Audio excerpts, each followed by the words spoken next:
go Falcons. Hey yo, batter up, let the ball begin. Solano Falcons, bout to show you how you win. Cause this is our year. Man, forget the past. We taking over right now with our pitching staff. When the count's 0-2, every hitter so through. Fastball right by him, they had no clue. It makes a jaw drop, they got no choose. Strike three, you're out, homie, let him know blue. Solano to the plate and you know it's on. He swings for the pitch, it's going, gone. So don't try and step to the Bay Valley champs, cause we're coming for the pennant. This the Wallachi, yeah. We might strike it out, or we might steal, or make a go-go play in center field. Solano baseball, all have tight skill. All stars everywhere, wait for the champions game time. Good afternoon, ladies, gentlemen, and everyone else. All are welcome to the Solano College Sports Network baseball broadcast, where the Solano Falcons host the visiting Yuba 49ers, 18 centigrade, 64 Fahrenheit, on this beautiful Thursday, April 3rd, week 14 of 2025. My name is Nathaniel Thomas. I'll be providing you your play-by-play commentary alongside broadcast analysts Holden Beers and Robert Murray. Holden, we're going to start with you. What do we expect out of the Yuba City 49ers? Well, they come into this game with a pretty solid hitting team. They bat .263 on the season, .368 on base percentage. It's just their pitching that's really been a problem for them as a team. .838 ERA as a whole. So their 2-8 record in conference play, you can accompany that to their pitching struggles. And those only two wins in conference play are both against Contra Costa, who's arguably the worst team in this conference. They lost their last matchup against Solano 7-3 on Tuesday, which it was the pitching of Solano that overpowered the hitting of this Yuba team. But look for Nathaniel Hurley, their catcher today, to really bolster their offense. He's got .385 batting average and .462 on base percentage with 14 RBIs. They're going to need him to step up for the 49ers to get a win today. All right, well, it looks like Yuba's trying to ramp things up. Robert, what do you expect from the Solano Falcons? Yeah, Nathan, this Solano team, they come into this game at 5-5 in conference play. And last time they played this Yuba team was on April 1st, and it looks like they weren't fooled out there. 7-3 win versus this team last time, and they did it with a little bit of offense, and pitching was good that game. And today, I want to highlight Mason Sayre in that leadoff spot for Solano Day. Him being in that leadoff spot is a great idea in my opinion, because he has a .483 on base percentage, which leads the team, and it's a very high clip to get on base. And when you have 21 walks, it proves that teams are afraid to hit you, go after you, and not let you get a pitch to hit. So when teams are that scared of you, I like that leadoff spot position for them. And Eli Burton on the mound, last time we saw him, 7 innings in relief that one game. It was just incredible, and he's getting his first start here today, and I would like Solano to have a good game. Lots of rallies, good pitching. Overall, I expect them to get this win today. Thank you, Robert. Holden, can we hear the Yuba 49ers starting lineup? Leading off for this 49ers team is Nathaniel Hurley, their catcher. Batting second is his brother Samuel Hurley, their shortstop. Batting third is their DH hitter, Maddox Marino. Batting fourth is Tristan Ogles, their center fielder. Batting fifth is Jonah Eldridge out in left field. Batting sixth is Andrew Hansen, he's at third base. Batting seventh is Zane Alisahi, he's in right field. Batting eighth is John Herrera at first base. And batting ninth to round out the order is Drake Walker, their second baseman. And pitching is Cole Berry, number 12. Thank you, Holden. And now Solano's starting lineup. Your Falcons starting lineup. At shortstop. Mason Sayre, we'll see what high school. In center field. Javi Manila, Westmore High School. Playing second base. Michael Rivera, Vacaville High School. Playing right field. Cameron Taylor, Napa High School. Your third baseman. Tyler Chalk, Vacaville High School. At first base. Bryce Alcantara, Bandon High School. Your designated hitter. Cooper Dwyer, Dixon High School. The left fielder. Rolando Ramos, Pioneer High School. Catching. Kane Hill, Bandon High School. Your Falcons starting pitcher. Eli Blurton, Vacaville High School. All right, and now on to Brooklyn Gonzalez with head coach Scott Stover. Brooklyn Gonzalez here with head coach Scott Stover. Coach, you saw this Yuba team on Tuesday when you won 7-3. What would you say the strategy is going in today's game to get that early lead?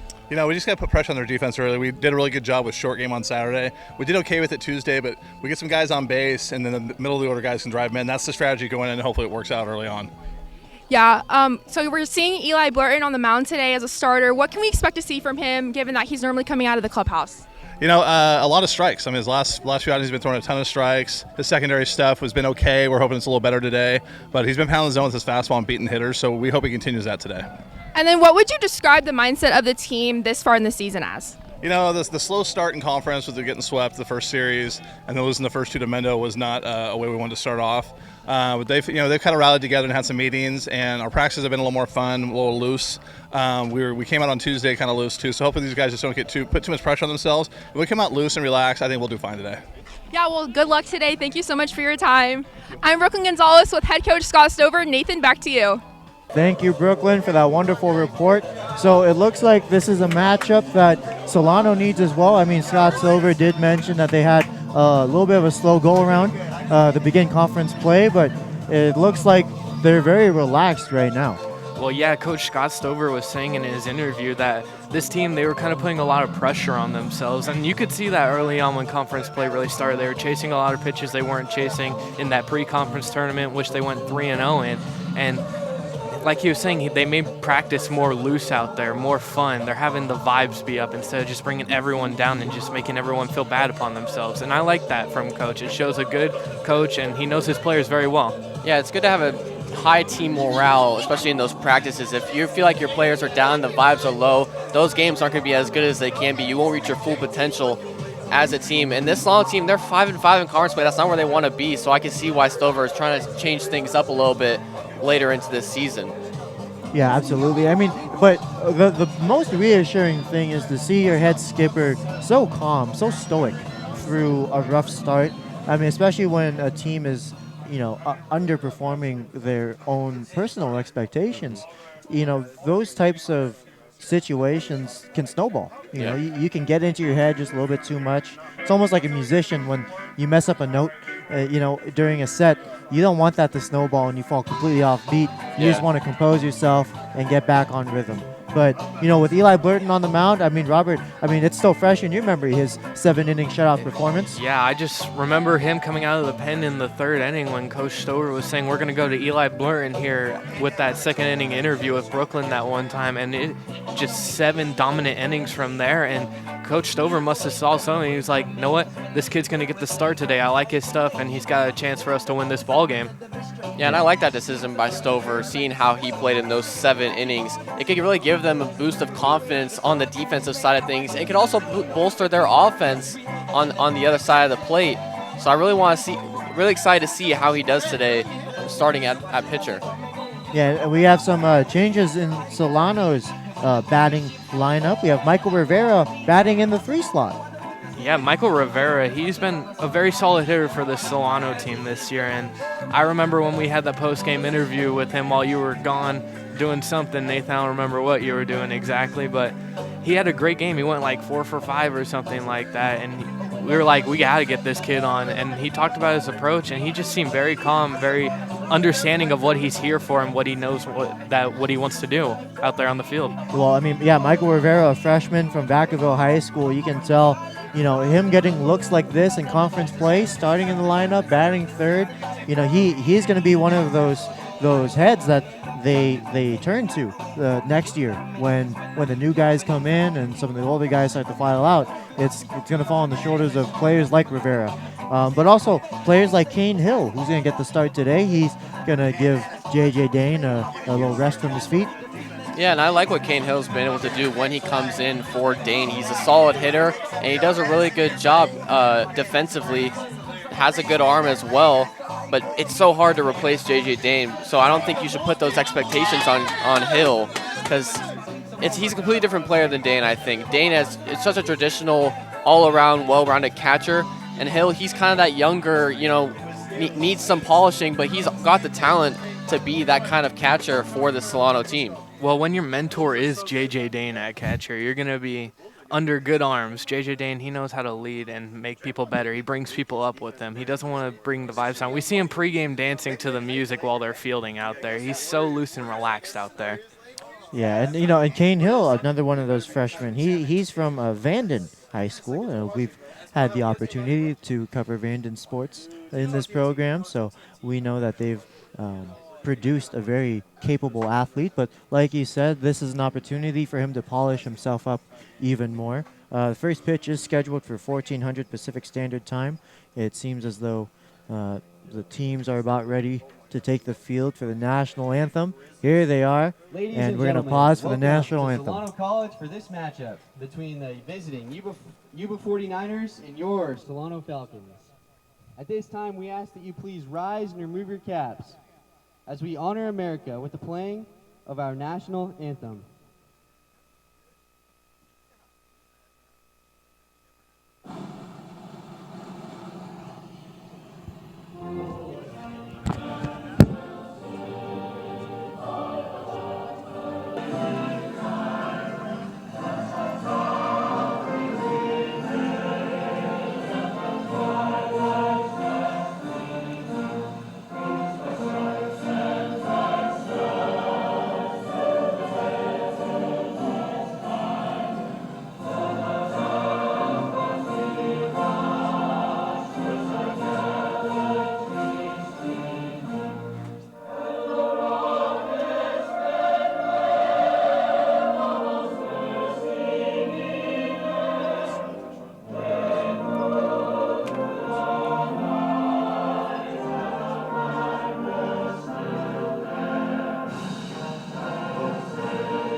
Yeah, the lovely national anthem is over, Holden, and I'm excited for this game today here.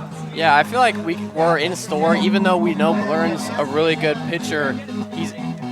I could see this game being very high scoring today with how good Yuba's offense is compared to what their record shows, and the hitters that they have on this team. I mean, Nathaniel Hurley batting .385, like I said earlier in the broadcast. Samuel Hurley, his brother, playing shortstop, he bats .308 as a hitter and .383 on base percentage. And then their DH hitter, Maddox Marino, he's got 20 RBIs in that DH spot, leading the team and had a home run in his last game. I think their offense is really going to have to step up today for them to get the win. But Solano's got to be ready for that. They got to do their research and know they got to play good defense today. Well, I think a big key here is Eli Blurton getting through this first inning quickly. Last time we saw Chekaluski on the mound for our last broadcast we did, and he got his pitch count way up there, 96 pitches in 4 innings, and ultimately didn't help his team win that game. They lost that game 6-4. Offense was inconsistent. Looking for more consistent offense here today. Yeah, and the teams that we see the strategy that teams use when they play Solano is that patient offense. Try and get a lot of walks, take a lot of pitches, because sometimes this pitching staff can be a little inaccurate with their location of their pitches. So I'm curious to see if Yuba takes that same strategy that other teams have used against this Solano team. And it seems like they might have taken that strategy in the last game with how low scoring it was. They didn't really swing the bat a lot, and maybe that didn't end up working out for them, only getting 3 runs. So maybe they change up the game plan today or stay a little more patient offensively. Certainly going to be a chess match, I think, in terms of that. Yeah, I mean, it definitely feels like an uphill battle for sure for Yuba City. The Yuba City College, 84 miles northwest of here. It's about a 90-minute drive, so they've had to trek their way down the valley to face off against Eli Blurton. Here's the leadoff batsman, Nathaniel Hurley, jersey number 17, the starting catcher. You don't see that too often, a leadoff starting catcher. There he is. He stands tall in the box. Yeah, and he wasn't in the leadoff spot the last time we saw these teams play. Here at Solano, I believe he wasn't even in the lineup at all. It was his other brother, Samuel Hurley, in that second spot in the order. So curious to see how he plays against Solano today.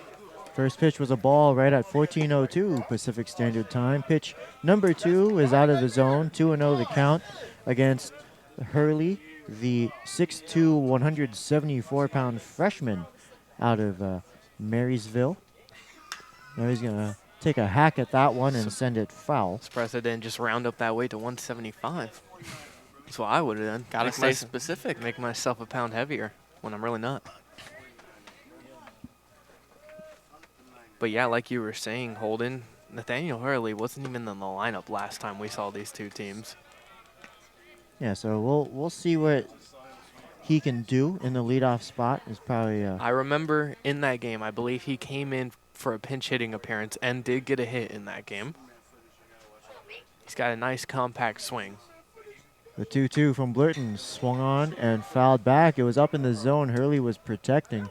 Good job getting a bat on it there. But yeah, 174. They could have rounded up to 175, just like on dating profiles. You want to round up to at least 5'10". Anyways, 2 balls, 2 strikes. We're going to do it again. Here it is. Swung on and fouled back. And it looks like the throw to first is not in time. I thought he fouled that off, but apparently it was an uncaught third strike. And somehow Hurley gets on base with a strikeout. Yeah, that's not the way you want to start the game. Kane Hill in there giving J.J. Dane the day off and just missing that third strike swinging. And it allows Hurley to get on base here. Yeah, and based off that first at-bat from Hurley, it looks like Yuba's going to go with that little more aggressive approach. He swung a lot in that at-bat. As you see a first pitch swing right here. Here's a double play opportunity. The out at second. Over to first. Safe. Not in time. It was a slow chopper that the third baseman, Chalk, had to wait for it to come down. So good play. They get the lead runner, but safe at first on a fielder's choice is Samuel Hurley. Yeah, Hurley. Chalk did all he could there on that slow hopper. That bail hop coming over towards him. Got the lead runner. Just couldn't turn it in time. Go down as a fielder choice in the scorebooks. So here's Maddox Marino, the designated hitter. That's a very productive first out for the Solano team. First pitch swinging, and he get a ground out throw over to second. So Burton, like you talked about how Chekaluski in the last game we covered had 96 pitches through 4 innings. Burton's going to want to keep that pitch count down, like you said, and that's going to help a lot with that first pitch swing and getting an out right there. Yeah, if Blurton's able to produce ground balls at this rate, I like Solano's chances. Oh, that check swing was just out of the reach of the first baseman, Bryce Alcantara. So now it's going to be 1 ball, 1 strike for jersey number 24, Maddox Marino. That was kind of interesting, the way that he stopped his swing, but still barreled it. Normally when you check swing like that, you get jammed on the hands or you hit it at the end of your bat. Now pick off over the first, diving back and just narrowly safe is Hurley. You know, just wait till we see these torpedo bats coming down to this level, huh? Yeah, a torpedo metal bat would be very fascinating to see. For those of you who don't know, typically the sweet spot of the barrel is uniform from the sweet spot to the end cap. The torpedo bat simply narrows the diameter at the end of the bat so that the biggest chunk of meat, it's almost like a drumstick, is right in that sweet spot in the middle so that you're not hitting the ball at the end of the bat. Well, it's more preventing those hitters from getting jammed because they get jammed so much. That's why they move the wood back down on the bat so much. And as Kane Hill had the pickoff attempt towards first, trying to backpick the runner. Yeah, it's almost like a meaty chicken leg. A meaty chicken leg. It's a great way of describing it. Yeah. I've never thought of it that way. way. When I saw pictures of what they looked like when the Yankees were using them the other day, and it was going crazy all over the internet. There's a flare left side of the field. The shortstop, Sayer, is going to make the over-the-shoulder grab in shallow left field. Wow, what a play. 2 away. Yeah, what range from Sayer right there. Usually Ramos is coming in, getting that ball, but Sayer, great range at the shortstop position, able to go out and get that ball right before it lands. Yeah, great speed as well, and great tracking. I think the sun was in his eyes as well, but still able to track that ball high in the air.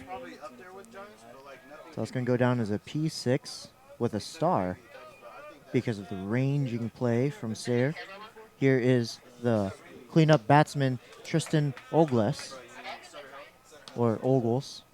We'll yet to see. That's another first pitch swing from this Yuba team, and we don't see this much for Solano. But Yuba, with how good their hitting is compared to their pitching, they want to stay aggressive, and I like the game plan from them. Just got to get hits.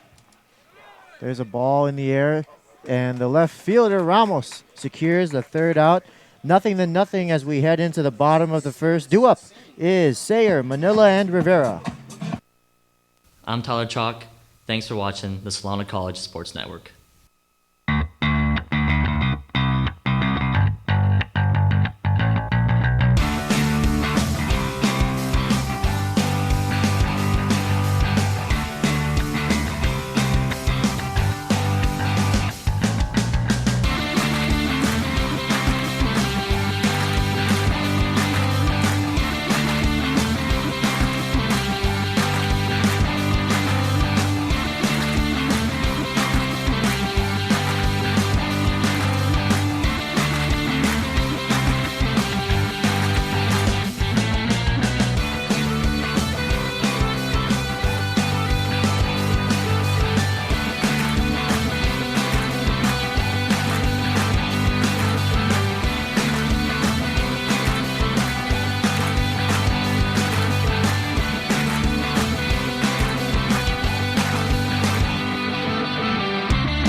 Welcome back to the Solano College Sports Network baseball broadcast. We're here in the bottom of the first inning, 0-0 still, as Mason Sayer steps up to the plate. He's going to take a hack at it, the starting shortstop.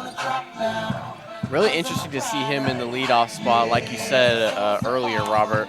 With his high on-base percentage, he could easily start a good run for Solano leading off in this lineup.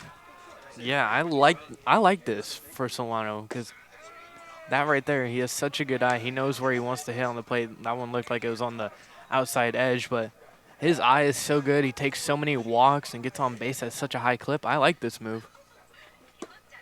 Second pitch is right there. A quick 0-2 for the starting pitcher, Cole Berry, jersey number 12. Berry is a 6'2", 180-pound sophomore from Yuba City. Yeah, two solid pitches from Barry right there. We'll see what he does with this third one. A little funny leg kick. It's outside, so you know, you see that more often. Some of that Johnny Cueto, Zach Greinke-esque sort of leg kick timing manipulations. It's very interesting to see at the college level.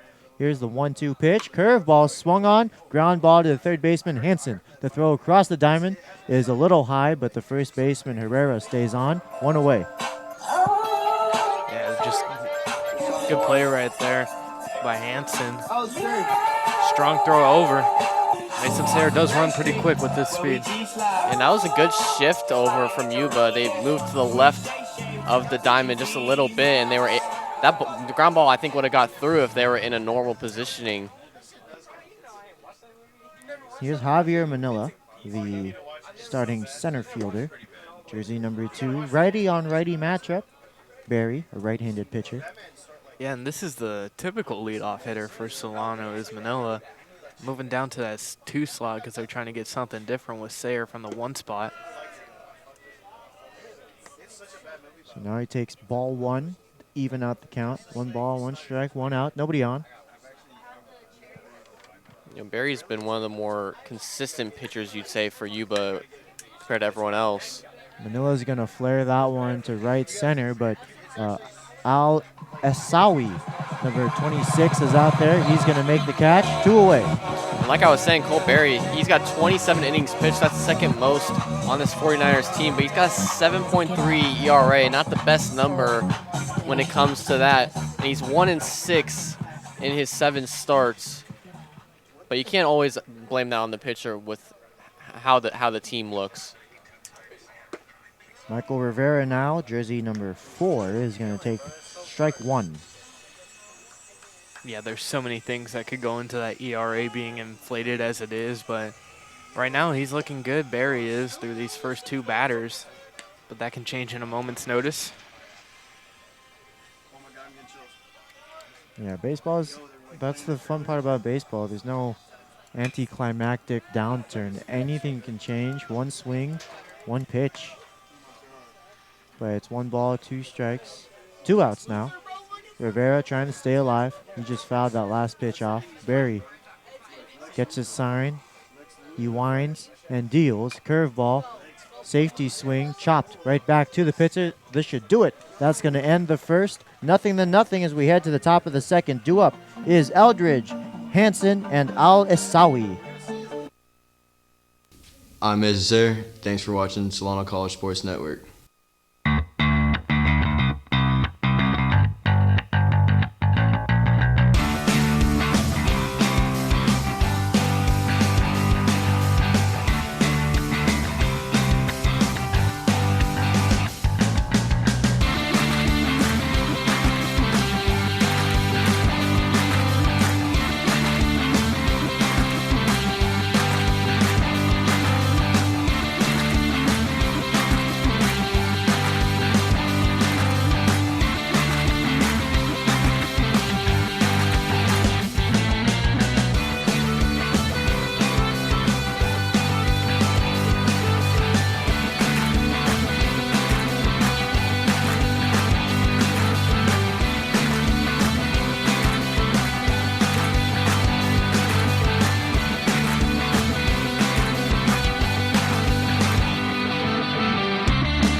Welcome back to the Solano College Sports Network baseball broadcast. We're here in the top of the second inning, 0-0 as jersey number 4, Jonah Eldridge, the starting left fielder, takes the box against Eli Blurton. Starting his second inning of work, Blurton is going to start from the windup. He likes to hold his glove up, hide his face. There's the kick and the pitch, swung on and tapped foul.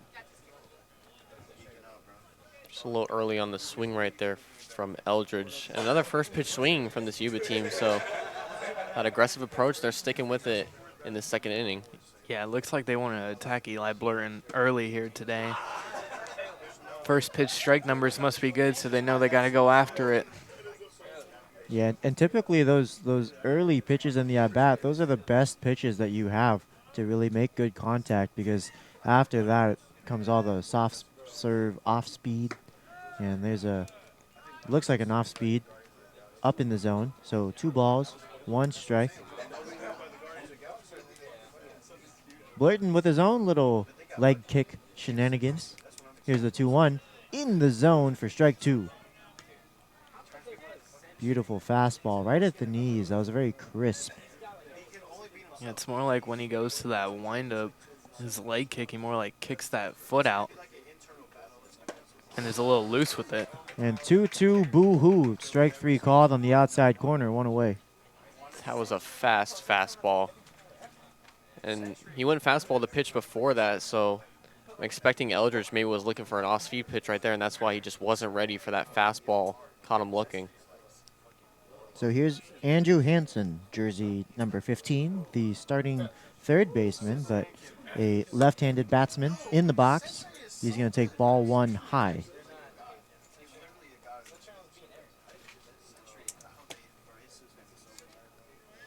Eli, he's looking to make quick work of this Yuba team here today, even though that offense is good. There's a ground ball to Chalk. He has it to throw across the diamond, 2 away. He's making some good pitches right now and getting some soft contact, letting his defense go to work. Yeah, it's good to get that defense going early to get them a little warmed up. Yeah, it allows everyone to stay engaged and not be back on their heels, and when a ball eventually does come to them, they're not late on the reaction time. Yeah, and if you're spending 3-4 innings at the start of the game, not doing anything defensively, you're just in the outfield picking up grass, just waiting for a fly ball to come your way, and it just doesn't in those 4 innings. You get cold as on defense. and that can hurt you later on in the game. The 1-0 is a called strike, 1-1. The outfield might get something today. The wind is blowing directly out from home plate to the outfield. The flag is just perpendicular to the fence. There's strike 2 on that corner, so it looks like Yuba is aggressive with their swings because they know Blurton can just pound the zone. 1 ball, 2 strikes, 2 outs, a chance to get out of it right here on this pitch. Blurton getting his sign from the catcher Kane. The kick, and he deals. It's high, 2 balls, 2 strikes. Just a little bit of an early release on that curveball. Just got to get it down a little more, and that's a perfect pitch, I think, in that 1-2 count. And strike 3 called. That's going to end the half. We head into the bottom of the second. Due up is Taylor, Chalk, and Alcantara. I'm Cooper Dwyer. Thanks for watching Solano College Sports Network. Hi, my name is Eric Visser. I'm in my 5th year as the athletic director of Solano College. To experience community college and its mission has been an outstanding experience. Solano College has a very rich tradition in intercollegiate athletics dating back to 1947. I'm very proud to communicate that rich tradition is still being continued with fine young men and women that represent Solano College on and off the court. In the fall we have the volleyball program. We have a very successful women's soccer program. We have both men's and women's basketball. And then we transition to 4 programs: baseball, of softball, men's women's tennis, and men's and women's swimming. It is our mission to excel our programs and our student athletes in academics. All of our student athletes are committed to give back to the community. And we would invite you to be a part of Solano College Athletics by visiting our website www.solanoathletics.com, and you feel a warm welcome at Solano. Welcome back to the Solano College Sports Network baseball broadcast. We're here in the bottom of the second inning. 0-0 this ball game remains. Stepping up to the plate is the cleanup batsman, jersey number 27, Cameron Taylor. He's the starting right fielder, facing off against Cole Berry. Berry had a 1-2-3 inning in the bottom of the first. He retired everyone in order. He's looking to keep up the pace now. Cameron Taylor looking to be the first base runner of the ball game for the Falcons. The first pitch, a fastball in the outside corner, 0-1. Yeah, that first pitch of a count has been a fastball almost every time from Barry. So I think Solano's going to start to pick up on that these next couple of innings and start swinging on that first pitch like Yuba was. Yeah, there's strike 2. And that's the thing, Solano, they don't tend to attack early. They like to work the count. So we'll see how they adjust in this ball game. Now a hard hit ball right to the shortstop Hurley, who throws across the diamond, out number 1. Yeah, Sam Hurley over there showing off. A little bit of defense, took a funny hop on him, able to stay with it. Get the throw over to first.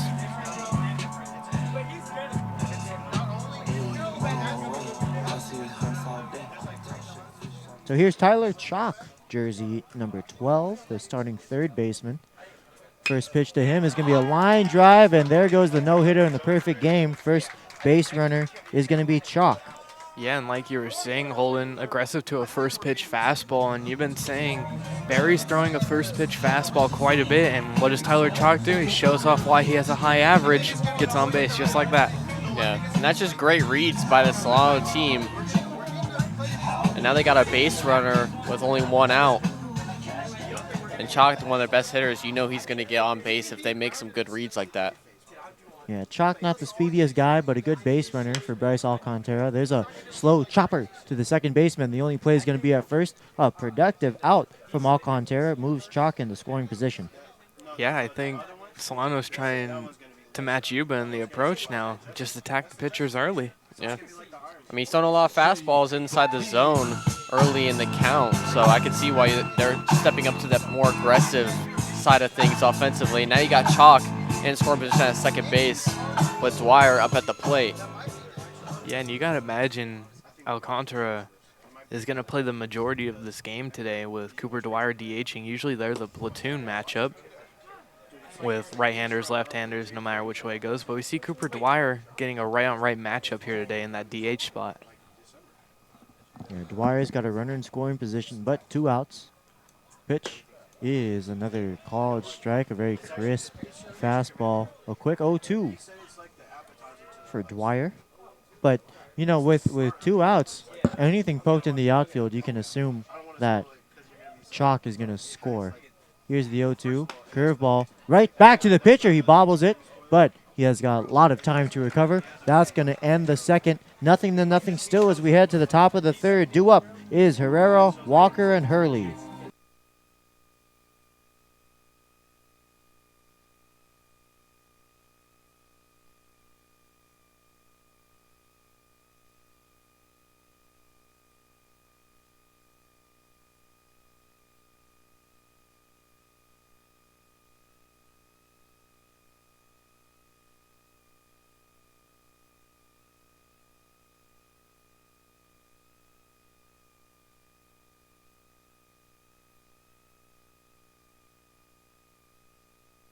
My name is Rolando Ramos. Thank you for watching the Solano College Sports Network.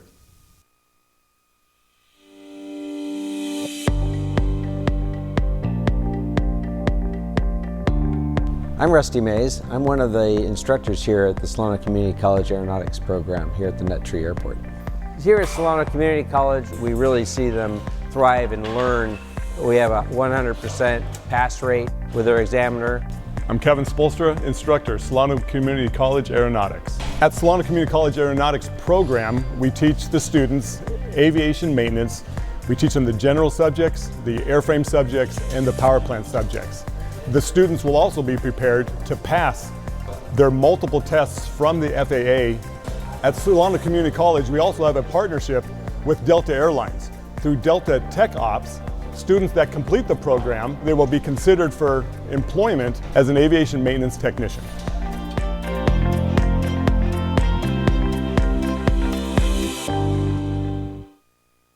Welcome back to the Solano College Sports Network baseball broadcast. Nothing. The score remains here in the top of the third inning. Leading things off is the 8th slot, John Herrera, jersey number 9, the starting first baseman. He's got a very low crouched approach. He looks comfortable in that box. Eli Blurton winds, deals. They're going to show bunt, and he's going to drop one. Perfectly placed for Chalk, who throws it to first, and there's out number 1. Interesting approach. He was trying to bunt for a hit, but Chalk was all over it. Yeah, good defense there by Chalk, charging on the bunt. And just a great throw over the first base, getting the runner Herrera right in time. Yeah, it's a great job keeping your eyes up and getting good reaction time to that bunt, because seeing how far back he was over at third base. Yeah, not a bad idea. I think he just may have shown it a little too early. Here's Drake Walker. He's going to swing and a ground ball to Chalk, who has his second play of the inning. Throw across the diamond is right there, 2 away. 2 pitches, 2 outs. We'll take that. Yeah, both to Chalk.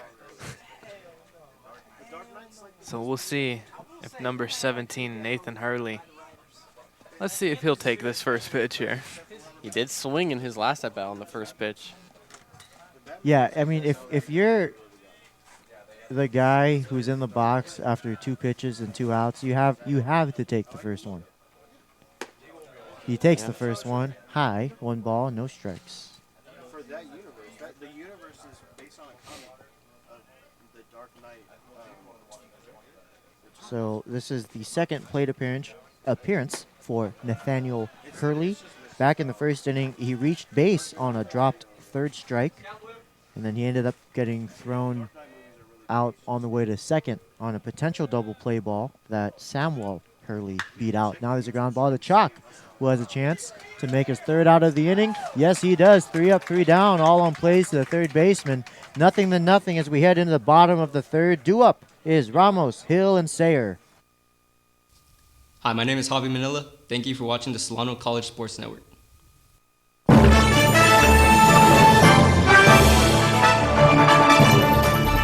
The exponential growth from the program from my first year to my third year now, that's what keeps me coming back and keeps me excited and just like fulfills me as a person. It's so impressive, and we every time we walk in here, you guys are doing something different. It's great. It's nothing but opportunities here, and we have sports to cover, we have the equipment. Because the more ambitious you are, the more opportunities you'll have. On-the-job training is huge. Get the hands-on experience. When someone asks who can do it, you can raise your hand and say, I can do it. So Joining the class was the best decision I ever made.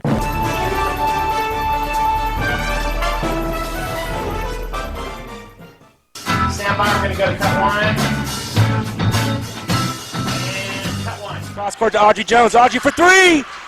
It is good! With 1.3 seconds left on the game clock. Audrey Jones with one of the biggest shots ever. the sky's the limit, really, with what we can do here. Welcome back to the Solano College Sports Network baseball broadcast. Nothing to nothing here in the bottom of the third inning. Batting is Rolando Ramos. He's going to lead things off, followed by Kane Hill. And then we'll swing back up to the leadoff batsman, Mason Sayer. But it's been a pretty fast ball game so far. Our current time is 14:29, and we're already in the third inning. Yeah, but that's because no one's really been able to get on base. It's been quick pitches. Both pitchers have low pitch counts. But with how both these teams play offensively and what their stats show, we know that someone can start a rally really quickly in this game. Absolutely. Curious to see if Solano could do it right here. Here's the first pitch of the inning from Barry, a check swing foul. Barry has an interesting windup. That's something we've seen progress as the game has evolved. Pitchers are a lot more cognizant of their energy expenditures, so the windup has become a lot more minimalist. You know, back in the day in the 1950s, you have the over-the-head kick and all that, but if you look at the way Barry starts his windup, his right foot is already flush with the rubber. So it just saves some time, a very minimal step, and the pitch swung on, fouled away, 1-2 now. Yeah, he's not really getting far into that pitch clock really at all that we have over there on the scoreboard. He takes about 10 seconds to get that pitch out. Yeah, very fast work indeed. And it looks like Ramos has gotten the message. I mean, he took hacks at all of the good offerings.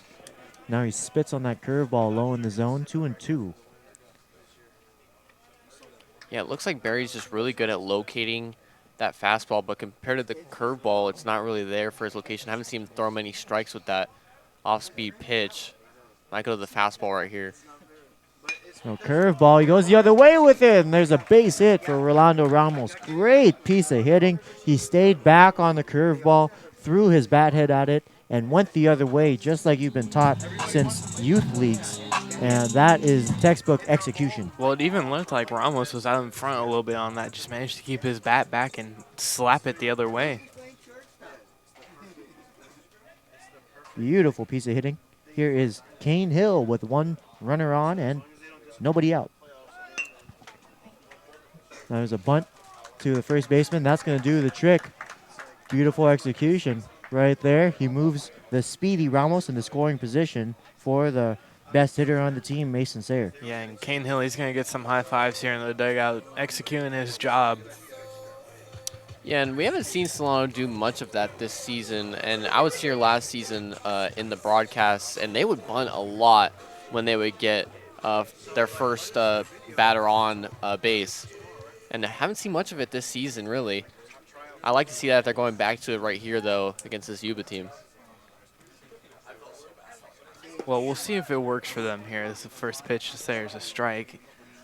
I like it. You advance the runner, now a base hit. We'll probably score Ramos from second. And it just keeps the lineup moving. It gives everyone a good flow. It makes them smile and hitting more productive. Yeah, outfield playing back. They're respecting the power of Sayer. Sayer takes a big hack at that one. 0-2 now. I usually say Mason Sayer doesn't get a lot of pitches to hit, but Barry's just going right after him here today. Not afraid of anyone in this Solano Falcons lineup. Certainly a dangerous game you can play with Sayer, seeing how good of a hitter he is. Yeah, it's another 0-2 count. Here's the pitch. Curveball fouled back. Sayer wasn't fooled by that one. You know, I talked about him, not really locating that curveball, but ever since I've said that, he's thrown the curveball a lot, and he's been locating it pretty decently. Did allow a hit on it, but it wasn't a bad placement for it. Just Ramos was all over it and one step ahead.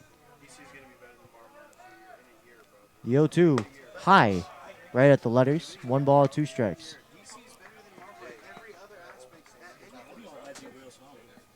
Jeremy Yepez delivering some balls to the home plate umpire.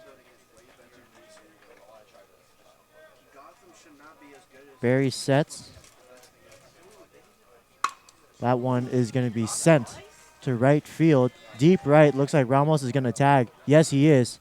And that throw is going to be cut off by the second baseman. So productive out from Mason Sayre. He moves Ramos over to third. I was like, yeah, back-to-back productive outs here for the last two hitters in the Solano lineup. Now Ramos will definitely score on any base hit. Yeah, you just got to pop one, I think, into that short outfield if you're Manila right here. Or ground one up the middle past second base. Well, it's because we have the new universe. They just did that because we had nothing decent. They gave us nothing to eat. First pitch is going to be swung on and fouled away.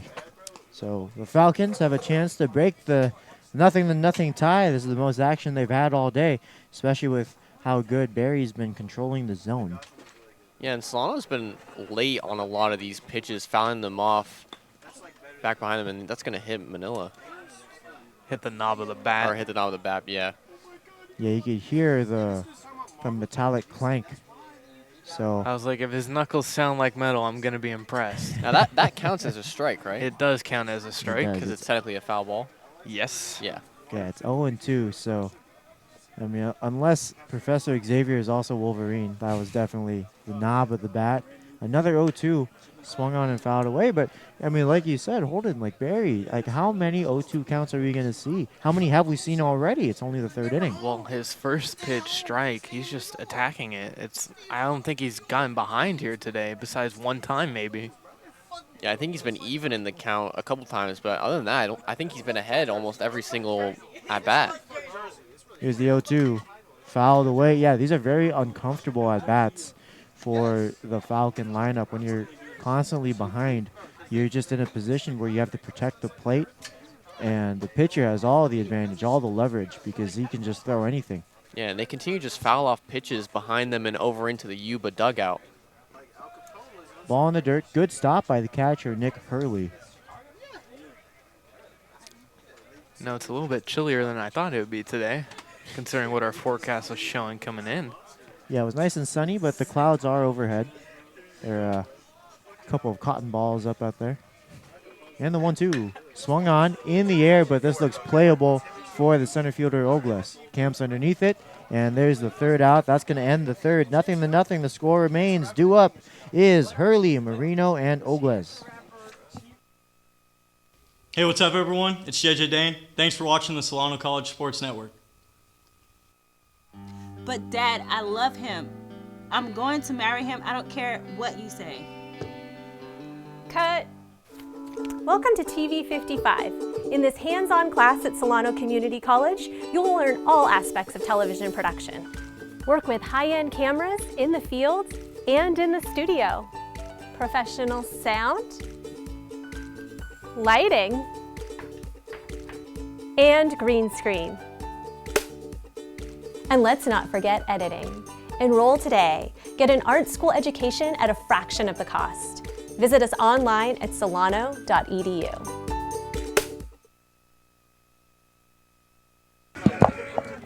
Welcome back to the Solano College Sports Network baseball broadcast. Eli Blurton on the mound, beginning his fourth inning of work. My name is Nathaniel Thomas. I'm joined by Robert Murray, and now joining us is Drew Kirby. Drew, how are you doing today? I'm doing good today. How about you guys? Yeah, no, it's a very fast ball game. I mean, it's only been about 36 minutes since the first pitch, and we're already in the fourth. I mean, nobody really complains about fast baseball. Yeah, no, and really, both pitchers are doing a great job on the mound today. I was pleasantly surprised by Blurton, who's always done good out the pen, but I don't think I've seen him starting off a game, and he's just been dealing so far. Definitely one of my favorite pitchers on the Solano team. Hope to see him going. Keep it going. Yeah, Blurton's one of those players who, you know, he's like that ace in your back pocket where you don't want to overuse him, but then when he is needed, it's so relieving to be able to rely on a pitcher like Blurton, the 5'10", 180-pound sophomore. He's from Vacaville. He went to Vacaville High. Now he's facing off against Samuel Hurley in his second plate appearance. He reached on a fielder's choice, and now he has a 1-1 count. Yeah, both these pitchers are just attacking the zone here today, and that's why it's making for such a quick one.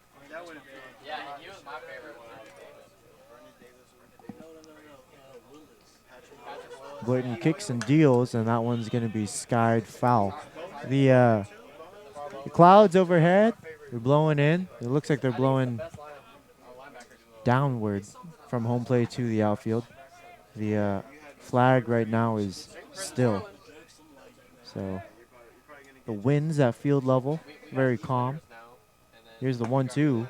And strike 3 call. They got him looking. 1 away. Now this umpire's strike 3 call, not as exciting as most. He's just more relaxed with it, saying, "You're out of here, bud." Yeah, it's a close call right there. Really great pitch from Blurton. Maybe a changeup on that low and inside corner. So Hurley's going to pick up a chair and grab a seat. Here's Maddox Marino. He's in his second plate appearance. He popped up to the shortstop, Mason Sayer, on that great play, and now that pitch is going to hit him. So that's the first base runner allowed after Blurton had retired 9 consecutive batsmen. Yeah, great outing. Curveball just couldn't really get down there. I think that was, at least from what I've seen, the first curve from Blurton where he didn't have that extra leg kick there. Maybe that might be a reason why that one was a little mishandled. Something to look out for. Getting a little loose with command here.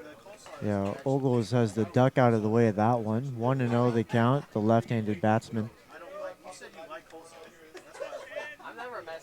The lead from Marino over at first, fairly conservative. And that pitch is up and away, 2-0. Blurton slipping for maybe the first time today. You know, he's behind in the count 2-0. This is a good hitters count. The first good hitters count that this lineup has seen. You're probably looking fastball right here. You know he wants to throw one in the zone. So expect a swing on this one. Fastball, swing, foul back. 2-1.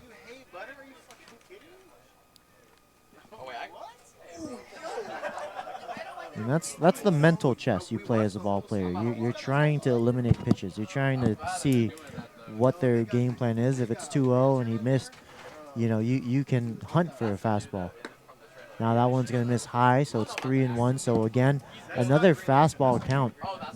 You know, looking at you, Drew Kirby, it's the first time I've seen your eyes in daylight in quite a while. Yeah. Usually you're wearing those sunglasses. Yeah. You know, out here at Yarborough Stadium, I just always enjoy the sunglasses. You need them, I feel like, as a broadcaster. You know, it's getting a little overcast. You know, might as well bring them out. Bring out the eyes. There's a walk to Ogles, so he had a good eye. Here's Jonah Eldridge. But yeah, you know, you definitely need the shades. I mean, there's some detail that you might not be able to see with how bright the sun is, and you want to be able to catch as much as you can. Here's a timeout as the pitching coach is going to walk out and speak to Blurton. This is the most traffic he's allowed all day. Wow. 2 runners on with only 1 out.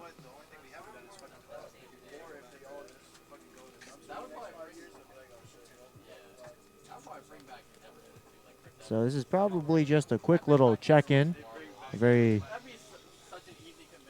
cordial pitcher-catcher-coach meeting. You guys are talking about sunglasses. I don't have my sunglasses right now. My girlfriend has them in her car, and she was driving this morning, and we were talking over FaceTime, and she was telling me they don't work for her. They don't work. She's like, your sunglasses suck, because the sun was right in her eyes, and she tried putting them on. She's like, these don't work. And I'm like, well, I have blue eyes, and you have brown eyes. Our eyes are going to be a little different and more sensitive to suns in different ways. Hey, that's true. Yeah, everyone's a little different. I have prescription sunglasses, so thankfully no one can borrow these. They're all mine. Here's Jonah Eldridge. He struck out to lead off the second inning. Now he's got 2 on and 1 out in the fourth. A chance to break up this 0-0 ball game. Blurton was on a rampage. He retired 9 batsmen in a row before hitting Marino and walking Ogles.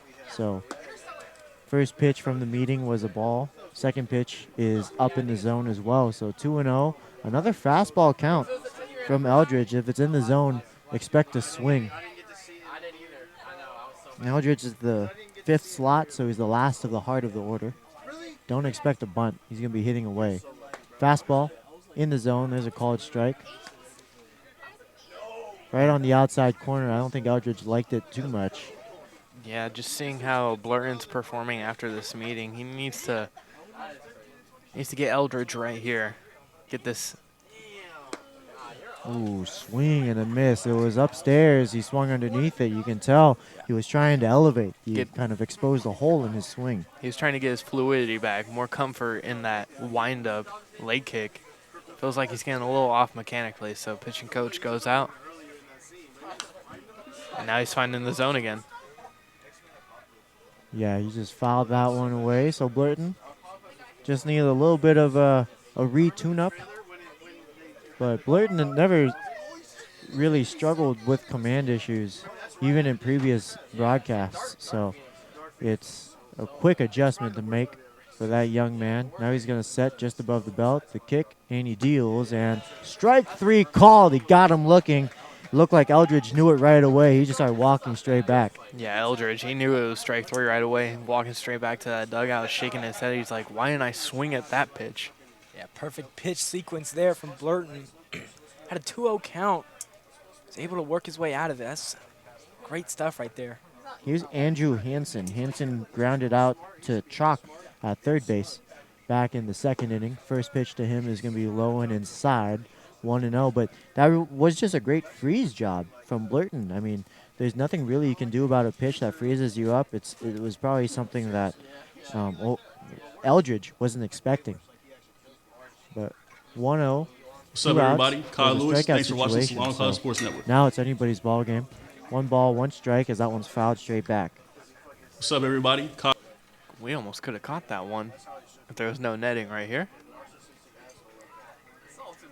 Yeah, you know, they Savannah Bananas need to have a ball game where it's just no net, no back net, just everyone wears a glove and a face mask. Line drive, that's going to be a base hit. It's going to get through. The right fielder, Taylor, has it. The throw is going to be through home plate, and they got him! Wow, what a throw from Taylor in right field. One hopper to the catcher, Kane, and that's going to end the inning.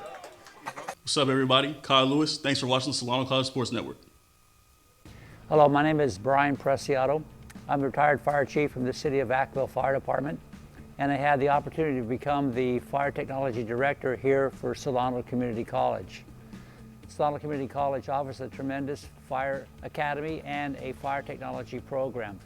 We offer core courses taught throughout the year. These core classes hopefully lead the students toward an AA degree in fire science. Once they've gotten the Firefighter Academy, through that academy, they gain a Firefighter 1 certificate, which is very important toward reaching their goal as a firefighter. We have a partnership with Winters Fire Department. Winters provides for us a vast amount of equipment and personnel as well as instructors. We are able to really lead a top-notch fire academy program where we have great instructors throughout the region. I chose Solano Community College for the instructors. I was never a cars or like in the engine type person, but since I've been here, I've gotten really comfortable with that. So just know that there's always something to learn in the fire service. If you're looking to get into the fire service. Welcome back to the Solano College Sports Network baseball broadcast. 0-0, the score remains on a beautiful play by Taylor. We're just still thinking about that one. Yeah, I mean, just a beautiful throw from right field. Perfect one hop. We're talking about it in that intermission. That had to be a perfect throw to get the out. That's exactly what it was. And getting a defensive play like that to end the inning is definitely going to bring over this momentum to the bats. I mean, the amount of arm strength you have to have out there on right field to throw it from one hop from where he got it deep in that right field area on a line with the runners going on contact, it's quite amazing. Yeah, I mean, you can't fault anybody there. Like, you can't fault any of the runners. You can't fault the base coach. It was quite literally just a perfect bang-bang play. But now here's Michael Rivera, who swings and fouls it off to stay alive. He's got a 1-2 count. And this is the type of inning where, you know, you get sent back to the dugout energized, and you have to ride that momentum. So this is the type of inning where they have to score and really get something started here. Here's the 1-2, low, 2 balls, 2 strikes. And, you know, this is the heart of the lineup for the Falcons. Rivera, Taylor, and Chalk coming up.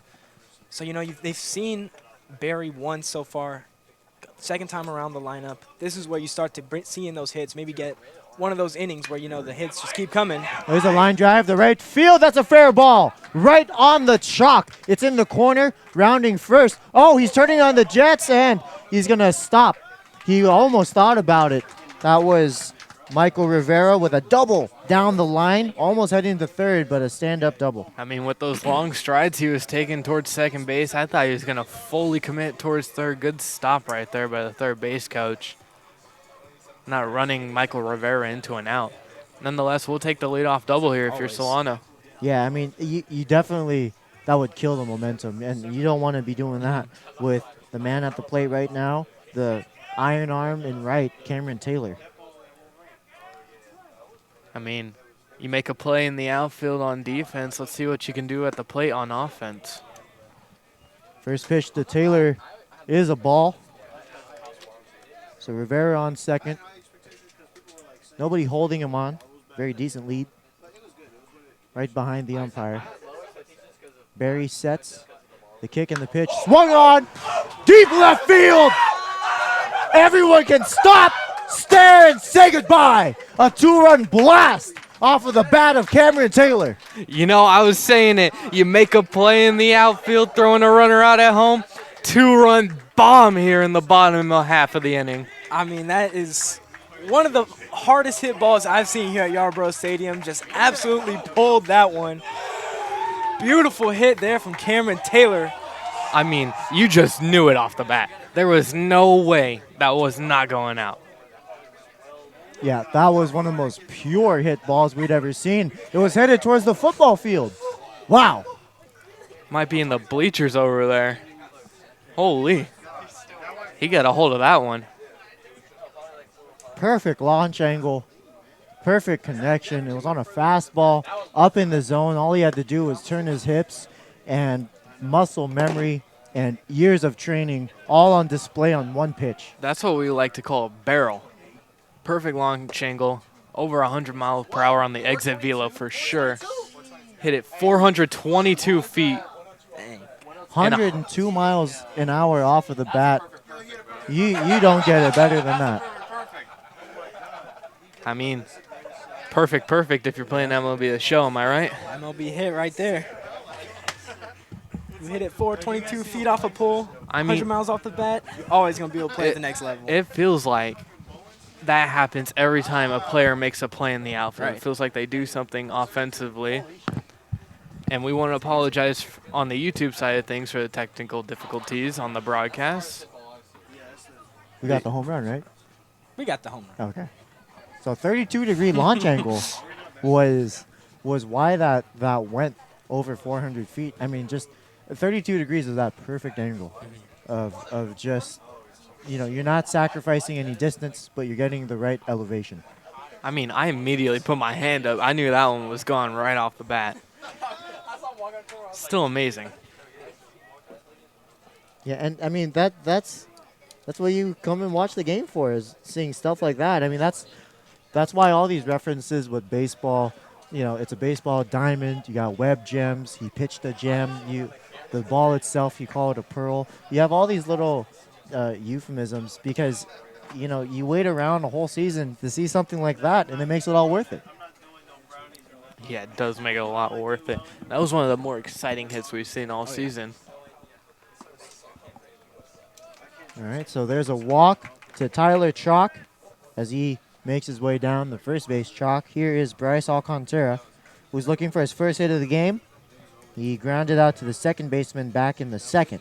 Now he's got one runner on and nobody out in this 2-0 ball game. Well, this inning all started with that Michael Rivera double that just stayed fair. And Cameron Taylor got that hanging curveball or slider, whatever it was. Just absolutely destroyed it. Tyler Chalk working the walk here. And Barry, he's feeling it now, laboring through this inning. Approaching that 50 pitch mark when he was at 35 coming into this inning.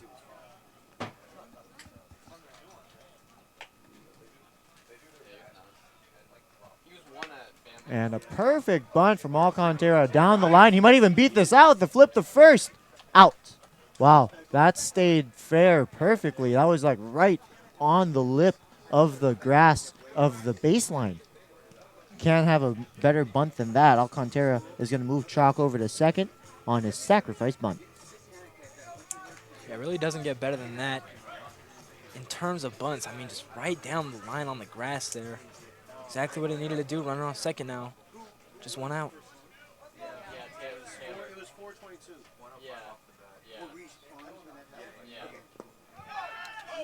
And that one in the dirt. It's going to move the runner to third on that passed ball. So Chalk 90 feet away from making this 3-0. Cooper Dwyer. Jersey number 23. She got a 1-0 count. The infield's going to play in. Swing, and that ball's off the mound, and 3-0 the score is off of that RBI single from Cooper Dwyer. I mean, Cooper Dwyer just smoked that ball right off the mound, took a large hop, looked like the infield was ready for it until it hit the mound. And 3-0 Solano just like that. Yeah, perfect bounce for Dwyer there. Even if second baseman wasn't playing in Walker, I don't think he'd be able to make a play on that one. Yeah, second baseman or shortstop, we're going to have a tough time trying to dive for that ball. Smoked up the middle.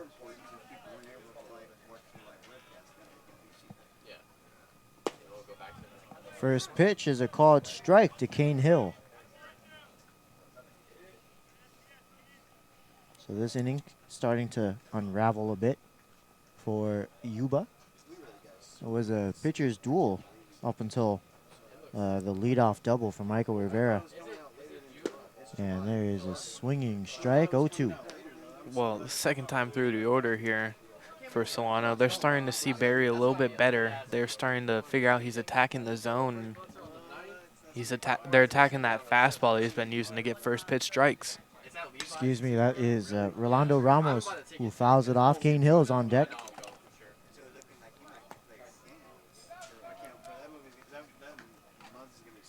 I'm still thinking about Cameron Taylor. That throw, that home run. Yeah, have yourself a day, Mr. Taylor. Got to be the interview candidate. So far, early on. And swing you later. Down goes Ramos on that upstairs fastball. He tried to chase it. And 2 away with 1 on for Kane Hill. And I think Kane Hill is going to get a swinging chance here, not laying down a bunt with 2 outs.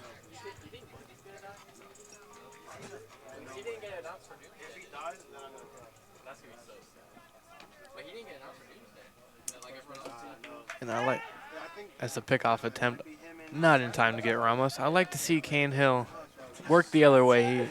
When he hits the ball well, he usually goes opposite field with it. His pull like when he pulls the ball, not as good as when he goes the other way. And a called strike to Kane Hill makes it 0-1. Hill, we want to see him.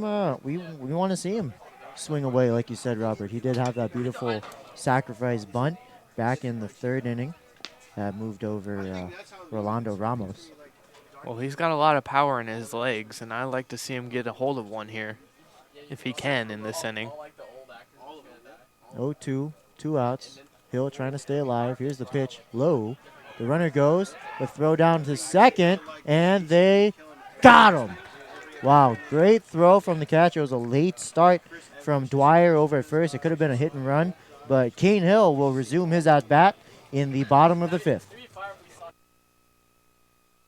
Hi, I'm Peyton Chekalewski, and thank you for watching Solano College Sports Network. Hi, Christine Manny, full-time instructor at Solano College Theater. Have you ever been interested in coming into theater? Come over to Solano College and find out what it's all about. You can take classes, you can be involved in many different ways, and just come talk with us.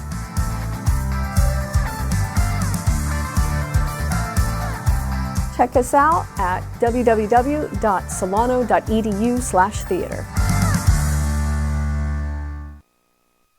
Hi, Ginger Kane, dance faculty here at Solano Community College. I'm excited about our upcoming AA dance degree that has been developed just recently. We offer dance production, swing, ballroom, hip-hop, jazz, modern, and ballet. We also are part of the ADT kinesiology degree, as well as an interdisciplinary studies degree and for the general ed requirement for physical education. Please join up. It's a great way to meet new people, socialize, and make new friends. You do not have to be a dancer to sign up for a dance class. Welcome back to the Solano College Sports Network baseball broadcast. 3-0 after the heroics back in the last half. Leading things off for Yuba College is Zain Al-Asawi.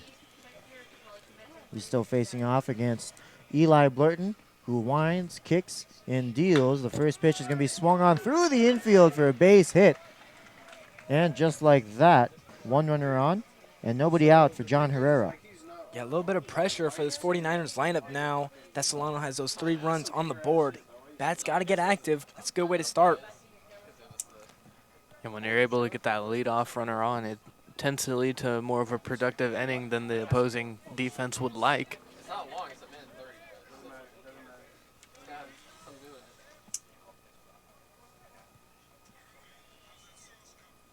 First pitch is high to John Herrera. He grounded out to Chalk back in the 3rd inning. That was the inning where Chalk had all 3 outs. Yeah, we've seen quite a rarity there. You don't usually see a defender get all 3 outs in an inning.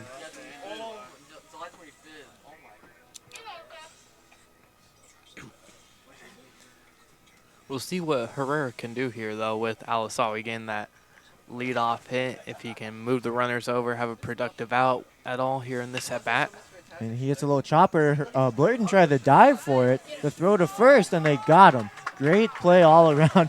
Blurton tried to dive for that little slow chopper just off to the right side of the mound. The second baseman, Rivera, recovered it and threw it over the first. Or was that the shortstop? It was Rivera, the was second baseman, making the play, tagged the runner out, throw over to first for the double play. It's a beautiful play from Rivera. He's got a really good glove in that infield. We've seen him at 3rd, short, and 2nd so far on the season. Yeah, he plays anywhere on that infield besides that first base spot, and he's really good at it out there at defense. Wouldn't be surprised if he's a utility gold glover for them. Kind of reminded me of that Matt Chapman play a week ago against the Reds. Double play by just tagging the runner again at the first. Yeah, it was perfectly placed for Rivera. I mean, I'll be honest, I didn't even see him apply the tag. It was such a quick, swift play that, perfectly placed where you catch the ball and you don't even have to think about tagging it before digging it out with your throwing hand and throwing it to first. I think Alcantara over at first deserves some credit as well. It was a low throw, and he was able to dig it out. Yeah, when your first baseman's able to pick you up like that on a low throw, give him a little bit of props. Always underappreciated. He's a good first baseman. Yeah, here's the 1-2 to Drake Walker, who grounded out as well to Chalk back in the 3rd.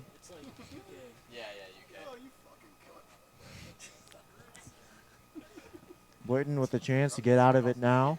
A little leg kick shenanigan, fouled away. Stays 1-2. Yeah, now the second time around this lineup, Blurton adding that extra leg kick, but now he's doing it with the fastballs compared to the off-speed curve we saw the first time around the lineup. Just keeping these 49er hitters on their toes. Yeah, he doesn't want him to get balanced at all, switching up when he does that leg kick between curveball and fastball. And somehow Walker able to fight that off. He was late on it, but still got a piece of it. Count stays 1-2.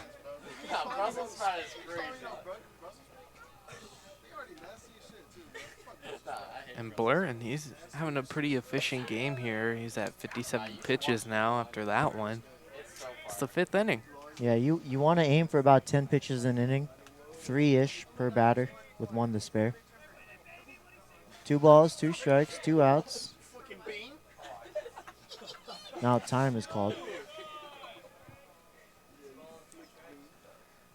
Yeah, that's a great timeout call by Walker. He's been fouling off a lot of pitches, trying to get in Blurton's head here. Blurton doesn't even step off the mound. He kicks, deals, the 2-2 swung on. Chopper, the chalk, he has it. The throw across the diamond's going to end the half. 3-0 the score remains as we head into the bottom of the third. Due up is Hill, Sayer, and Manila. I'm Kai Koizumi, and thank you for watching the Solano College Sports Network.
Welcome back to the Solano College Sports Network baseball broadcast. 3-0 as Cane Hill resumes his at-bat that was cut short in the last inning by the throw out of the stolen base attempt. So he gets a fresh count. First pitch is a ball, 1-0. Yeah, and Cane Hill on that throw from Taylor took a little bit of a big hit right there with the collision there at the plate. Looked like something going on with his nose, but he seems to be all right. Yeah, that's the beating you sign up for as a catcher. It's one of the most physically demanding positions on the field. The 1-1 is a called strike at the top of the zone, 1-2. And that's why starting catchers need an off day every once in a while. You're never going to see a catcher in Major League Baseball play all 162. Got to give them off their feet every once in a while. Ooh, good safety swing from Hill. He wanted nothing to do with that one. He just threw his wrists at it and managed to get a piece of it, foul it off. Count stays 1-2. Yeah, Cane Hill putting up a pretty good at bat here right now, fouling off a few pitches. Yeah, Kane, does a great job of just staying alive on these two-strike at-bats. He's just always able to push the ball just out, always find a way to stay alive and just protecting the plate. Ooh, that stays inside. And I think he might motto his game a little bit after J.J. Dane here, because J.J. Dane, we see him so patient and foul off pitches all the time. And just being that mentor for Cane Hill, it's doing wonders for him right now. Yeah, I mean, he's seen a lot of pitches, just like Dane does. Here's the 2-2. Swung on, line drive, right back up the middle. A screamer off of the bat of Cane Hill is how we get the bottom of the fifth started. Yeah, we're starting to get more consistent hard contact off of Barry here. It's Solano coming up for the third time through the order here now with Mason Sayer coming back up for his third at bat.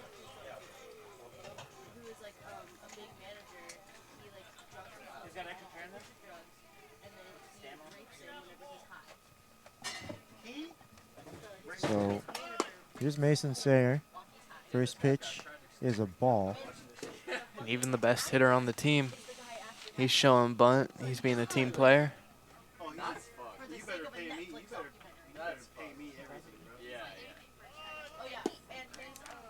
But as you can see, they don't want to attack him, and this is why I liked him in that leadoff spot. Getting him that extra at-bat in a game could do wonders for your team. He could be a game-saving player with that extra at-bat. Yeah, I mean, you put your best batter in that leadoff spot for the hopes that late in the game it swings back around to that area. That's why, we'll see it in the major leagues. We'll see guys like Kyle Schwarber, who, again, is your prototypical cleanup batsman. It feels weird to see him at the top of the order. You want some speed at the top of the order, but to see Schwarber up there, it shows where the game is evolving. So Sayer, thankfully, he's got a lot of speed as well. So he does fit that leadoff spot perfectly. He's got a 3-1 count now. you can expect them to attack the zone here. They don't want to have 2 on with nobody out. Fastball, line drive right to the shortstop Hurley, who robs a base hit from the bat of Sayre. Just unlucky right there for Mason Sayre. Squared up a ball pretty good, just right at the shortstop, Sam Hurley. Yeah, he knew a fastball was coming and put a good meat on it. Here's Javier Manila with 1 on and 1 out. Manila 1 for 4 in his last game versus Yuba, 3 RBIs with a double. There's a Foul bunt. ball It's there. foul. It looks like it either hit home plate or hit Manila first. Any ball that hits home plate's automatic foul. The home plate umpire was pointing right at home plate, so that's probably what the call was. I think it was simultaneous. As he awaits the sign from Coach Stover. Not too much speed over at first with Hill, so limits some of the options. They're going to bunt this one. It gets down perfectly. Caught on the bare hand by the pitcher, Barry. That was a great play from the pitcher to get out Manila. 2 away. Hill now in scoring position. Yeah, not a lot of time to react there for Barry.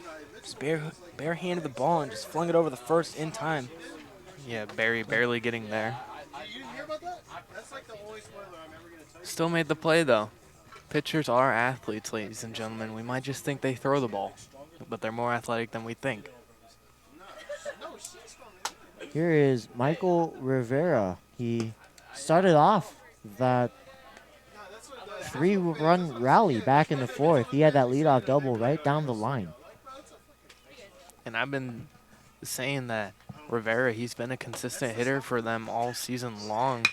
Just knows how to get on base. Ooh, and that one's booted by the shortstop. Excuse me, the second baseman. It caroms to the shortstop, so good backup there. But first pair of snake eyes for the Falcons here in the 5th with 2 out.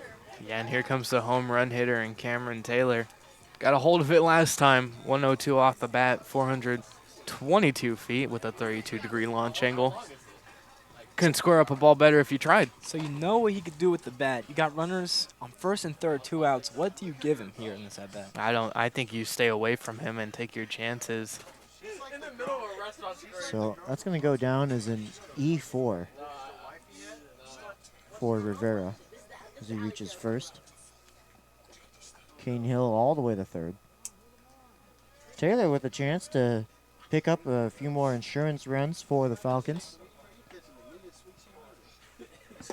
And that curveball finds the zone. Great pitch from Barry.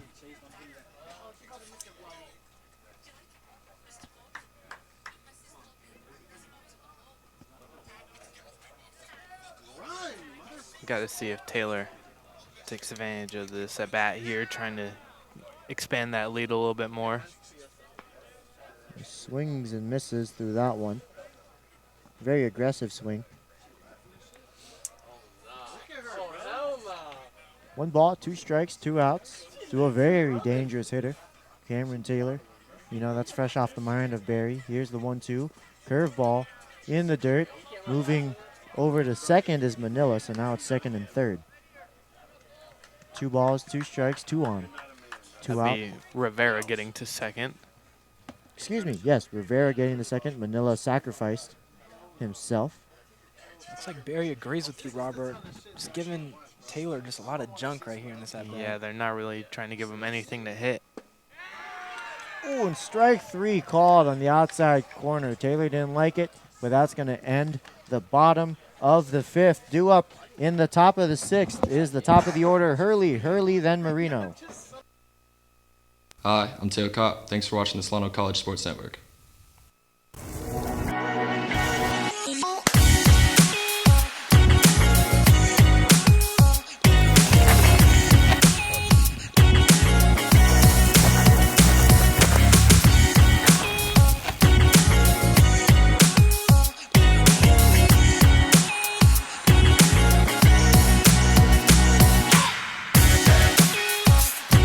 When I'm not here, I'm here. And when I'm not here, I'm here.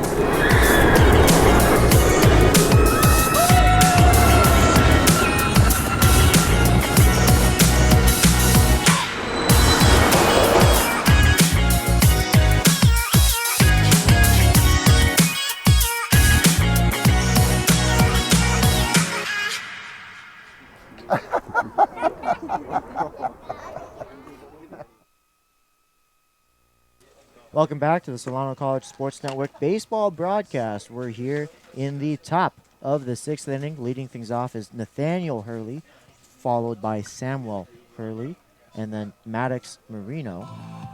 Nathaniel of the Hurleys, he's 0 for 2, as is Samuel. So they're both looking for their first knocks of the ball game. Eli Blurton is working masterfully on the mound. He's been able to shut down this Yuba offense through 5. He's now in his 6th, and the first pitch is a called strike. Yeah, and this next pitch coming up for him here in the 6th inning will be pitch number 60, so he's been pretty efficient here today. A lot of pitches left in the tank for Blurton. Just giving up 2 walks, 2 hits, 5 strikeouts on the day. Beautiful outing.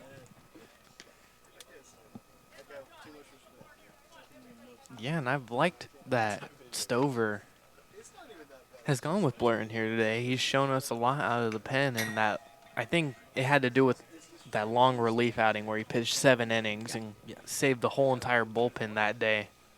Had to do a lot with it.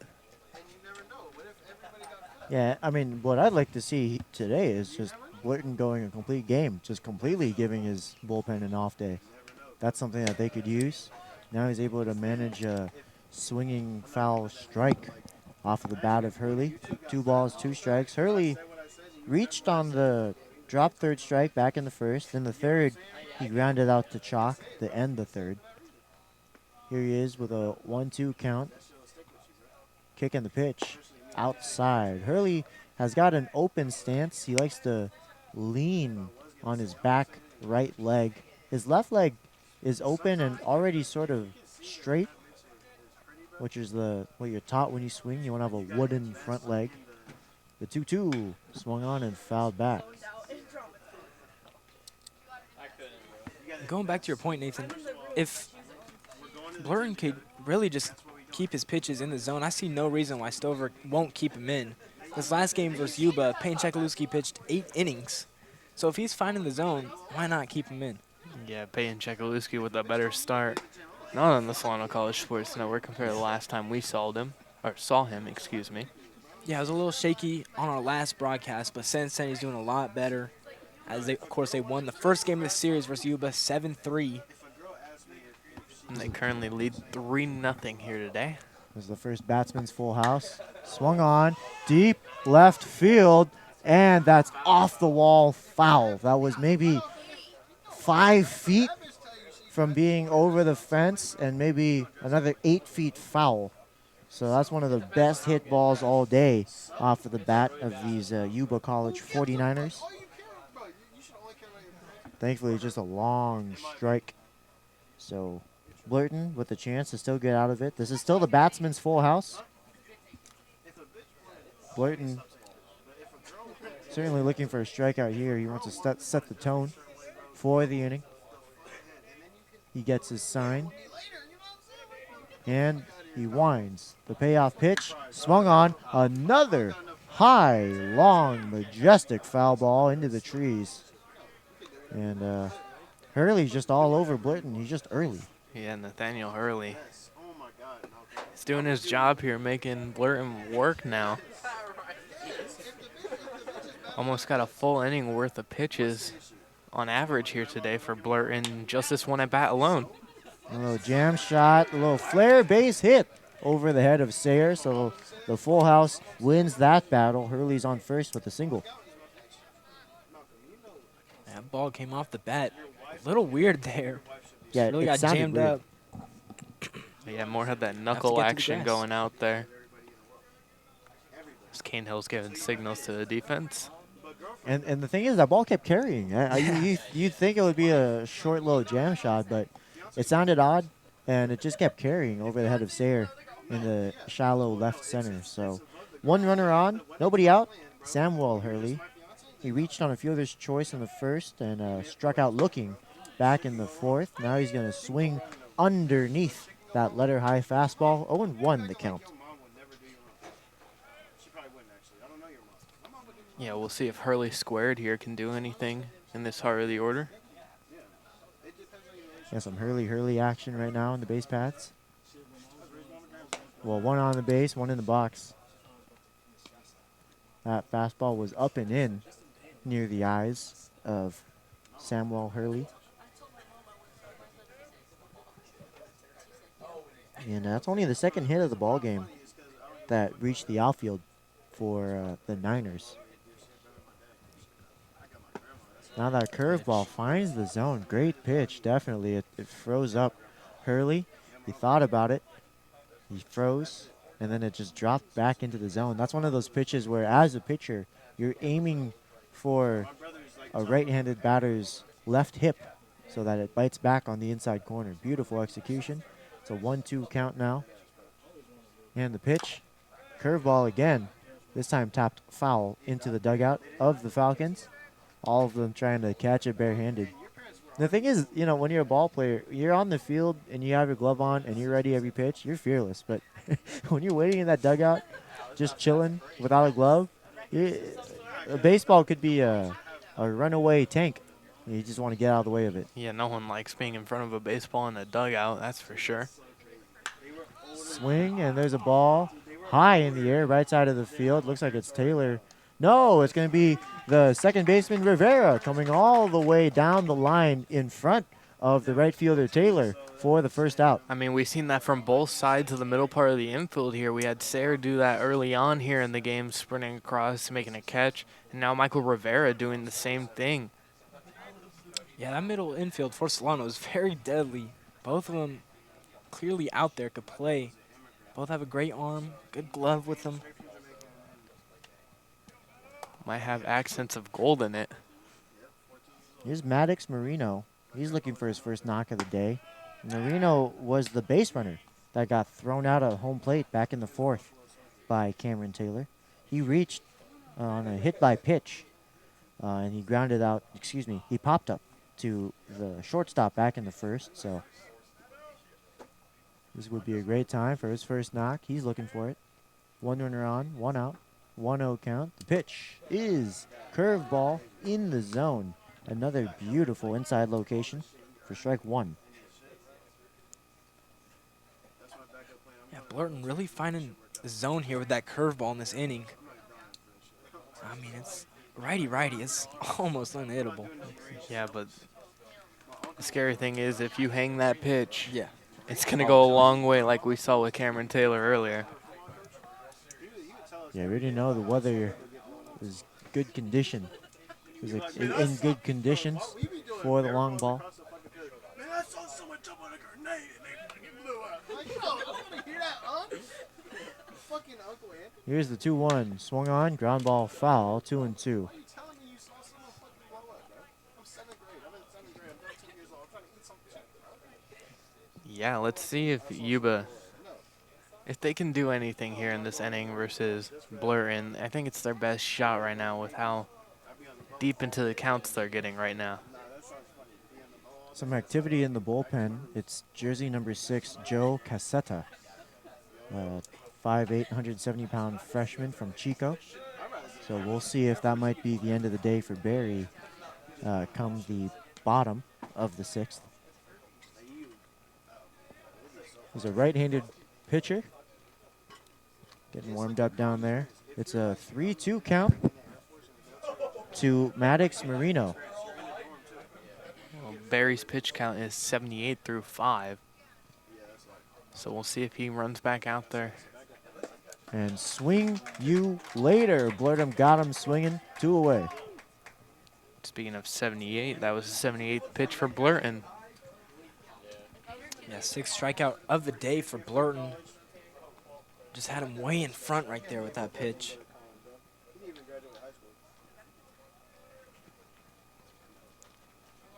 Yeah, we'll see what Ogles can do here.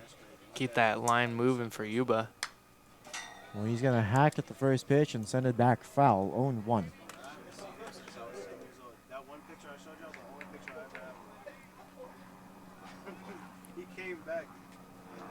And I like what Blurren's been doing here today with this pitch mix-wise. He's established that fastball, that breaking ball's biting right off it. His tunnel action looks pretty good today.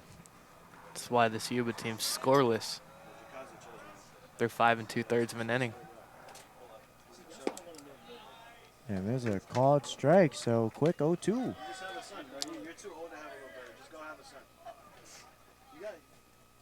And it's just more mind games with Blurton on the mound there. Kind of going to that quick pitch, little sidestep.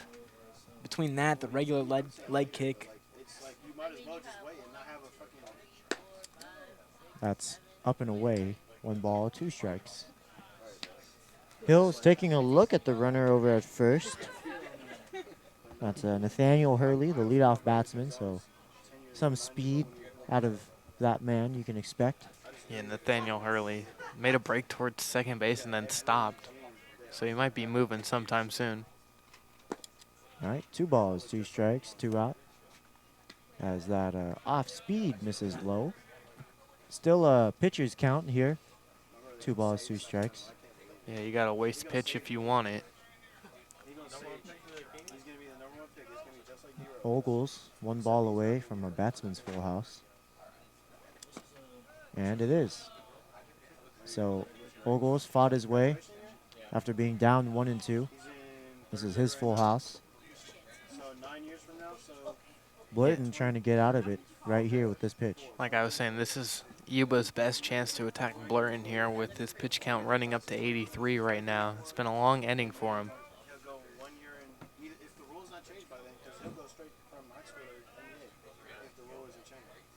Payoff pitch, swung on, line drive, right field. Taylor going back, and that's going to drop. That's going to be extra bases. 1 run's going to be waved in, and putting the brakes on at second is Ogles. He had to dive back. It was narrowly safe. He rounded second very aggressively, but an RBI double makes it 3-1. And that's what I was saying, Yuba. They need to take advantage of Blurton here. He's been laboring through this inning and got to a lot of hitters' counts, filling up the count full, and take advantage right there if you're Yuba, scoring that 1 run. Yeah, 3-2 count there. You know Blurton's going to give you something. Beautiful hit in that little gap. Exactly what you got to do. Runs on the board now. I mean, this is a very doable inning, doable win for Yuba. So, first pitch to Jonah Eldridge is a strike. 0-1 the count.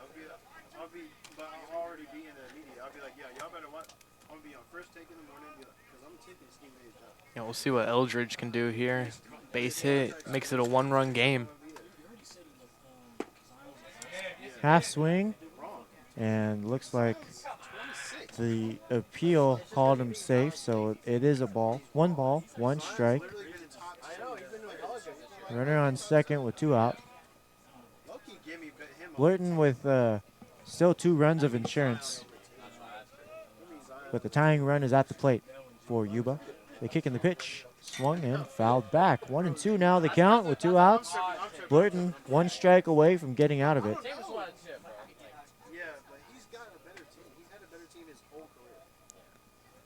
Yeah, Eli Blurton 1 pitch away here, getting out of this inning. Gotta imagine he's gonna go to that curveball here, try and get strike 3. Curveball, swung on, chopped. Back to the picture, Blurton, who underhands it to first. That's going to end the half. 3-1 now, the score is. The due-up in the bottom is Chalk, Alcantara, and Dwyer. Hi, everybody. Tanner Millsaps. Thank you for watching the Solano College Sports Network.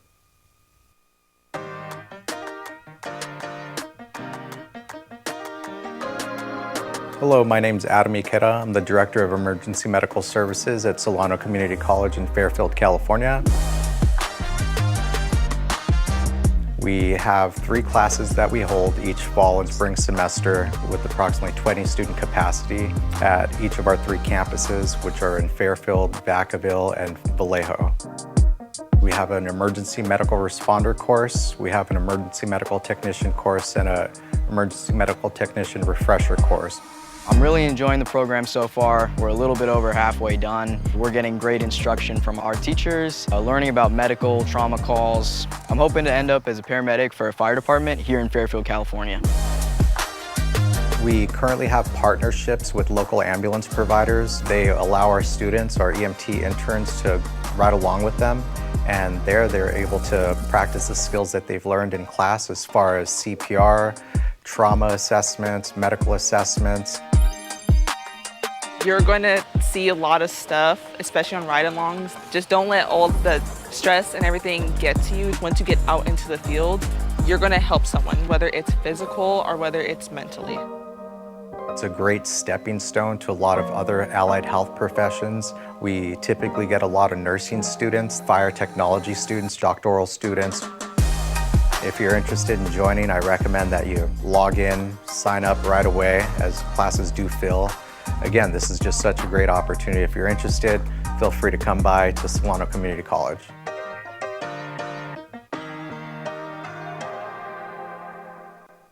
Welcome back to the Solano College Sports Network baseball broadcast. Leading things off here in the bottom of the second inning is Tyler Chalk. He's facing off against the new pitcher for the Yuba 49ers, jersey number 6. This is Joe Casetta, and the first pitch is going to be hit to left field. That's going to be a base hit for Chalk. And just straight up attacking immediately out the gates. The leadoff batsman is on for Bryce Alcantara. Yeah, and that's what we see a lot here for Tyler Chalk. He attacks that first pitch. As that Barry is out of the game here for Yuba. Yeah, leads the game. 5 innings pitched, 6 hits, 3 earned runs, 1 walk. And looks. Ooh, a hard hit ball off of the bat of Alcantara. His back is turned. That's Alisawi who's going to field it off of the wall. Chalk is going to be waved in. Alcantara, he turns on the jets. He's digging for 3, and he's going to get in there with an RBI triple. I mean, what a swing from Bryce there. Just finding the solid part of the barrel. Getting it out there in between the outfielders. Alisawi going back on it. As soon as he showed his numbers, we knew he had no shot in catching it. Yeah, beautiful hit there from Bryce. And just like that, you get the run back that you gave up earlier in this inning. Yeah, so it's 4-1. And, yeah, Alcantara immediately picking up his pitcher Blurton, giving him that same lead that he was used to. So here is Cooper Dwyer with a runner on third. And the infield playing in. Cooper Dwyer grounded out to the pitcher back in the second, yes. And in the fourth, he had an RBI single that drove in Tyler Chalk. So he's having himself a day with a chance to give himself a little bit more. Yeah, back to Cole Berry. He pitched a great game, all things considered, I would say. Outside of that, bottom of the fourth with the given up home run, just kind of hang that off-speed pitch there. And the double from Mike Rivera was just a couple inches away from being foul. So outside of that, you know, he was lights out. So I do give him his props for today. Definitely a well-pitched game. Yeah, I mean, first time through the order, he only gave up two singles to Chalk and to Ramos. Everyone else he retired. A lot of red throughout that first pass through the lineup. Now that 1-2 to Cooper Dwyer is going to be fouled away. But Barry was very impressive. And other than that home run that he surrendered to Taylor, yeah, I mean, nothing much to complain about there. He really did his job, and it's still a close ball game. 4-1 is certainly something that Yuba can climb out of. And a lot of ball game left here in the bottom of the sixth. Yeah, and Joe Casetta, he was getting a little stare down there from Cooper Dwyer because he knew he just missed that fastball at the top of the zone.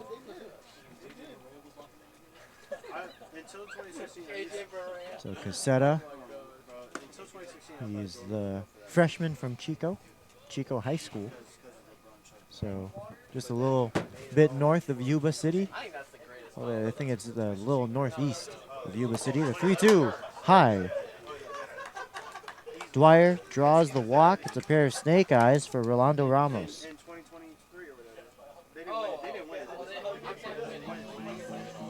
Seta early on in his outing, just leaving the ball up high.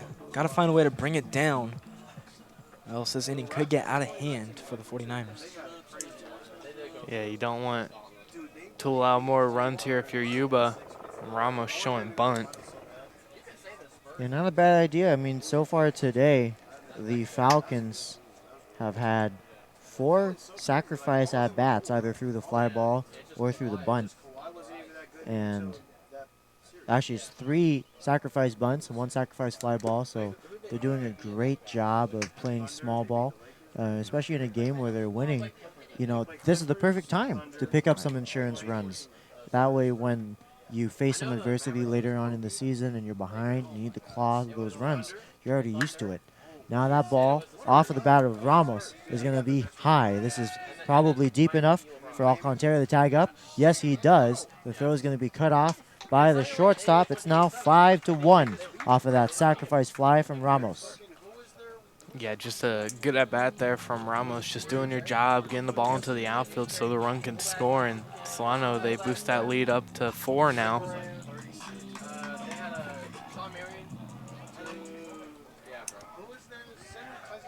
So Alcantara comes in to score the 5th run. Cooper Dwyer stays up first. Here's Kane Hill looking for his 2nd hit of the day. He's 1 for 1. He had the sacrifice back in the 1st. The slide into 2nd, safe. So Cooper Dwyer steals himself a bag. Now he's in scoring position for Kane Hill. Yeah, tag was just missed there by Walker. Umpire saying he was this far off to the dugout over on the Yuba side. Can't argue much with that if he's telling you it was this far off.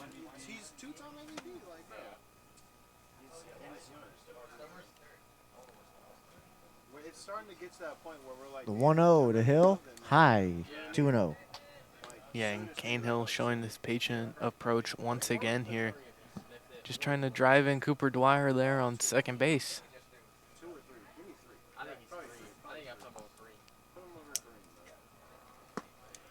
And there's a called strike, 2-1 now.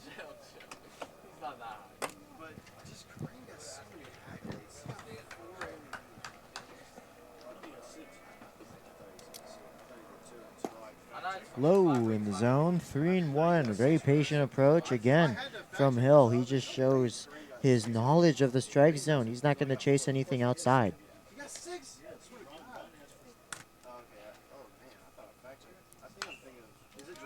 And this is a pitcher's full house after he was down 3-1. Yeah, it's been one of those innings for Solano. Just scoring runs, patient at bats. That patient approach really works for them when they end up making solid contact. They tend to. There's a fly ball, deep right center, and no one's going to get there. Diving was Alisawi. 1 run is going to get waved in, and Kane Hill, have yourself a day, young man. That's an RBI double. I mean, Kane Hill just put a good swing on it, lifted it the other way, and that's what I was saying. He likes going the other way, and when you're good at that, good baseball player overall. Yeah, beautiful hit right there. Got all of that ball just a couple feet away from being a home run. Kane Hill just progressively getting better as the season goes on. It's really what you love to see out of your freshman. Yeah, here's Mason Sayer now in his 4th trip to the plate today. He's looking for his first knock. He's 0 for 3. Excuse me. He's 0 for 2 with a sacrifice. There's a called strike at the bottom of the zone. So 6-1 now as Cooper Dwyer comes in to score. Yeah, I was saying I was liking Mason Sayer getting this chance here in the leadoff spot, getting him an extra at-bat later in games compared to everyone else. Because of his on-base percentage, he hasn't gotten on base once today, but usually he's throwing those walks, getting on base for his team. He's got an 0-2 count. And the pitch in the air, right side of the field. Al-Isawi is having to charge in. He loses his hat. Kane Hill does not tag up. He stays over at 2nd. 2 away for Javier Manila, runner in scoring position.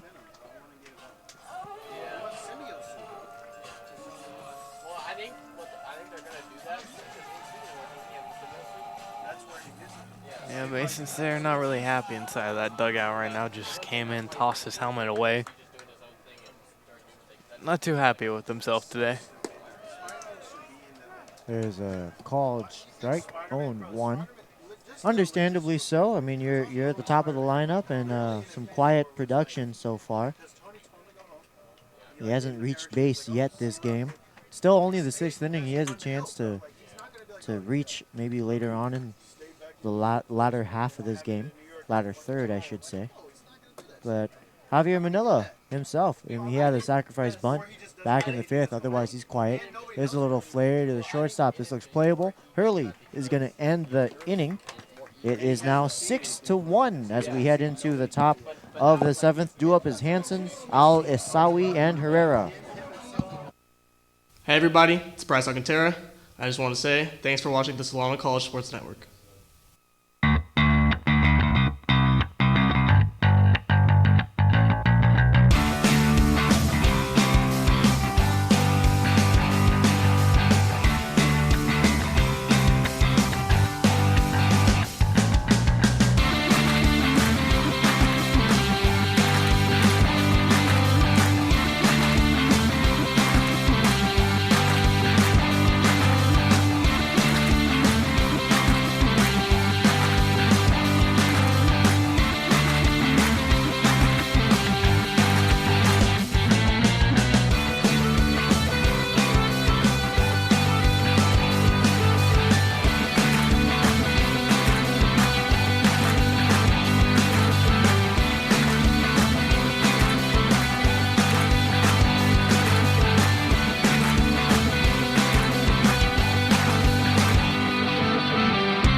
Welcome back to the Solano College Sports Network baseball broadcast. The first pitch to Andrew Hansen is a ball. Eli Burton still in his game, beginning the 7th inning of work.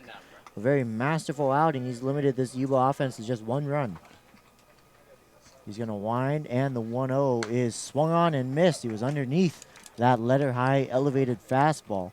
Yeah, and that was pitch 90 here for Blurn, so you got to imagine this is going to be his last inning of work here today. It's been pretty dominant. Yeah, Nathaniel Thomas here in the booth alongside Robert Murray and Ryan Irwin. Ryan, how are we doing today? I'm doing good. It's a great pitching performance today by Blurton. Yeah, absolutely. What have you seen so far? He just mixed and matched his speeds really well. I mean, he's been throwing a lot of fastballs, which is nothing new. We know he's got probably one of the harder fastballs on the team other than Chekaluski. But that slider last inning was probably the best I've seen the whole day. He was just, he found it late. I mean, we saw it kind of in the first few innings. He was trying to utilize it, and it just wasn't snapping the way he wanted it. But the last inning, I mean, he was fooling hitters. So great stuff today from him. Hansen is going to draw the walk. Here's Zain Al-Isawi with 1 on and 1 out. Yeah, Alice always had a decent day on the plate side. Fielding had a ball that was pretty much uncatchable for him when he was going back there on that Cane Hill double. Took a little face plant at the end of it. Yeah, I mean, that was a valiant effort, but just short. Now the 1-0. Ooh, is going to hit him in the back. He'll take that happily. Yeah. 2 on, nobody out. Blurton's losing a little bit of command here today in this 7th inning. I think if it was still 3-1, I don't think Blurton would have came back out here just because of the fact, I mean, his pitch count, I'm assuming, was pretty high.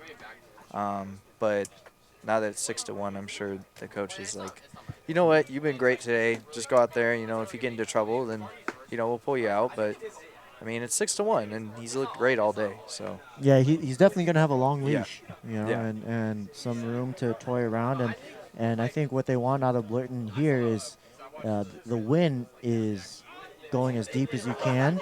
Give your pen some rest. If they can maybe just go to one arm in the bullpen, that should be about it. But looks like they're showing bunt. They're going to pull back, but it fouls it off of the bat of John Herrera, jersey number 9, batting in the 8th slot. 2 on, nobody out.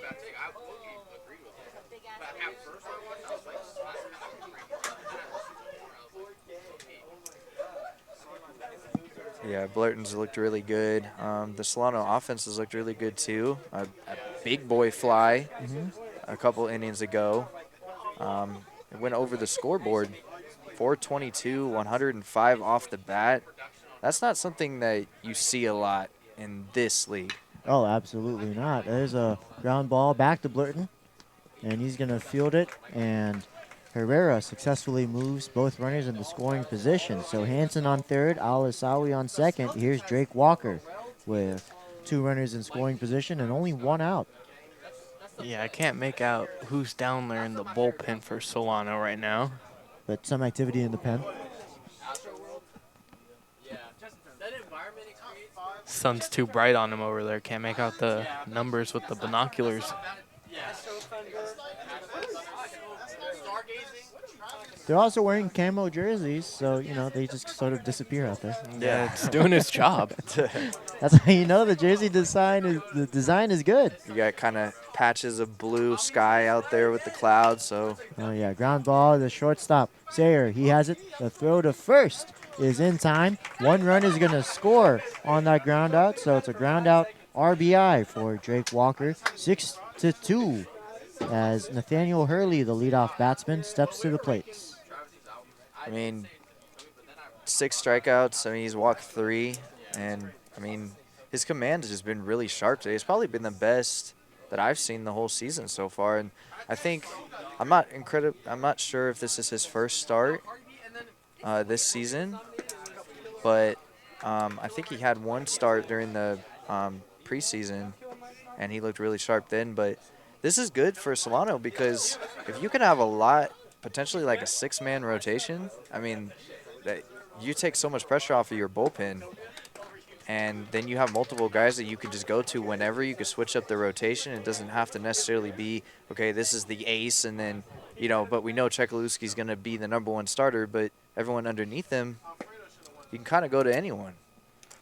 Yeah, and I mean, that's a great point, Ryan. I mean, when you have that sort of pitching depth, then it gives so much leeway to the to the head coach, because he knows that the starting pitchers can go deep. He knows that the bullpen is replenished. Yeah. 1 ball, 2 strikes, 2 outs, a chance to get out of it here, and it's going to be high. So 2-2 the count with a runner on third.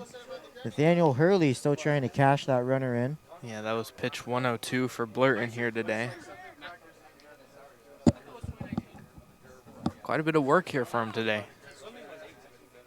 Yeah, certainly a milestone to be proud of. Here's pitch 103. It's outside. So a batsman's full house after Walker had to work, Hurley had to work himself back from 1-2. 3-2, 2 out, runner on third. Blurton from the windup. I gotta imagine this is probably his last batter here. Yep. The kick and pitch 104 is outside. That's so probably it. A pair of snake eyes for Yuba College. Maybe not. Looks like Stover's just gonna leave him in here. I mean, and that's trust. That's trust, because I mean, he's at pitch 104, and I mean, rarely, especially in today's game, you don't really see a manager just let their player go to 100 pitches, nonetheless let them go over him. So, yeah, I mean, that milestone is very significant, especially in college. I mean, but it is April. These players have had a lot of time to really warm up and ease themselves into the season. So he wants to see how far Blurton can work. Swing, and that ball's high in the air, playable. Sayer looks to be calling everybody off. He's underneath it, and that is out number 3. We're going to end the half. It's now 6-2 as we head into the bottom of the 7th. Due up is Rivera, Taylor, and Schock. Hi, I'm Eli Blurton. Thanks for watching Solano College Sports Network.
Welcome back to the Solano College Sports Network baseball broadcast. We're here in the bottom of the 7th inning in the 6-2 ball game. My name is Nathaniel Thomas, joined by Robert Murray and Ryan Irwin. Ryan, you're one of the Giants insiders. Do you know any good places to have a cold, refreshing dessert at the ballpark this summer?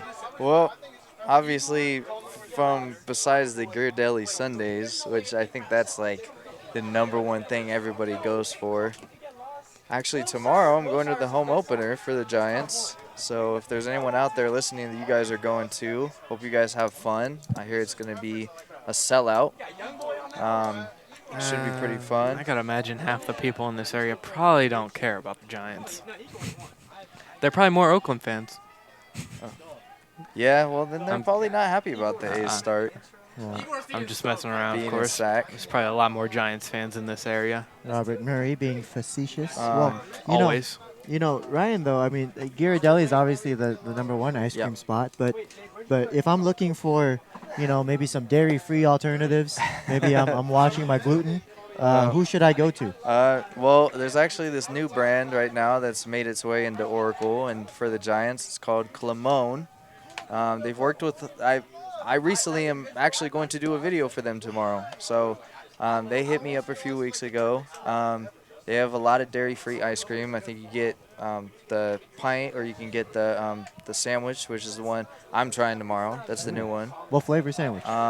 It's called Goldilocks. So I'm not exactly sure, obviously, what it's going to taste like, but I'm excited to try it. But yeah, that is going to be at Oracle for the first time this year. You can get it at basically, I think, every food vendor, all the Doggy Diner ones across Oracle. So it'll be pretty cool. The batsman's full house wins the battle. Yeah, it's a great leadoff at bat there from Rivera. Solano, they're trying to continue to bolster this lead here. Sorry. So, Ryan, tell us again the name of this ice cream company that you'll be trying tomorrow. Clamone. Clamone. That sounds very interesting. So, and you said that they're available at most of the food stands that you can walk around. They're not like their own standalone shop. No. No. Which I actually thought that they were when they first hit me up. I thought that it was going to be like a new thing, but they're using the way you get, hot dogs, whatever, popcorn. It's going to be over there. So it's be pretty cool to try it. And it's also pretty cool that they hit me up because, I've never really done this before, and I've watched people do it. Like, I know how it works, but it's pretty cool to be able to do something like that, to work with another brand, and it helps get not only your name out there, but, it helps them out too. So there's a flare to right field. It looks like the second baseman, Walker, is going to make the over-shoulder grab. Wow, what a play. One away. Yeah, great play by Walker there. We've seen some great range Devin from these Hancock, middle defenders thanks for watching the here Solano today. College Sports Sayer, Network. Rivera, and now Walker making some excellent plays running out into the outfield grass. yeah, it pays to have Devin Hancock. little infielders that are very athletic. That seems to be the new thing nowadays, and especially second base. Because I feel like a lot of people just underestimate second basemen and their ability to be just as athletic as shortstops and third basemen. Yeah, second base is definitely one of those positions where I feel like you don't stand out with a lot of power like you would with a third baseman. Obviously, you have to have the strongest arm at third base. You have to have the biggest range over a short. But second baseman, I feel like, is one of those skills where you have the most finesse. You're in that part of the defense where you have to turn a lot of double plays. The throws to second when there's a ground ball to you with the runner on first, it's a very awkward turn. So second baseman, they have to have very refined skills. So a quick 0-2. Tyler Chalk at the plate. He's got the runner on and one out. Here's the kick and the pitch. Swung on and foul. This is jersey number 25 for the Yuba 49ers, Matthew Lawrence. 6'2", 175-pound sophomore from Sutter High School. Out in Sutter is his hometown. Right-handed pitcher. third pitcher of the day for Yuba. He came in to face off against Michael Rivera. And Tyler Chalk putting up a good at-bat right now as I say that he strikes out. Yeah, he fouled off a few pitches, but strike 3 called. Ends his trip to the plate. Here's Bryce Alcantara. Yeah, Bryce, we saw his power to the pull side with a double out there ringing off the wall. We'll see if he can do more of the same here, driving in another run. Yeah, Lawrence is going to set. He likes to set high at the letters. The first pitch is outside, 1-0. Excuse me, it wasn't a double, it was a triple.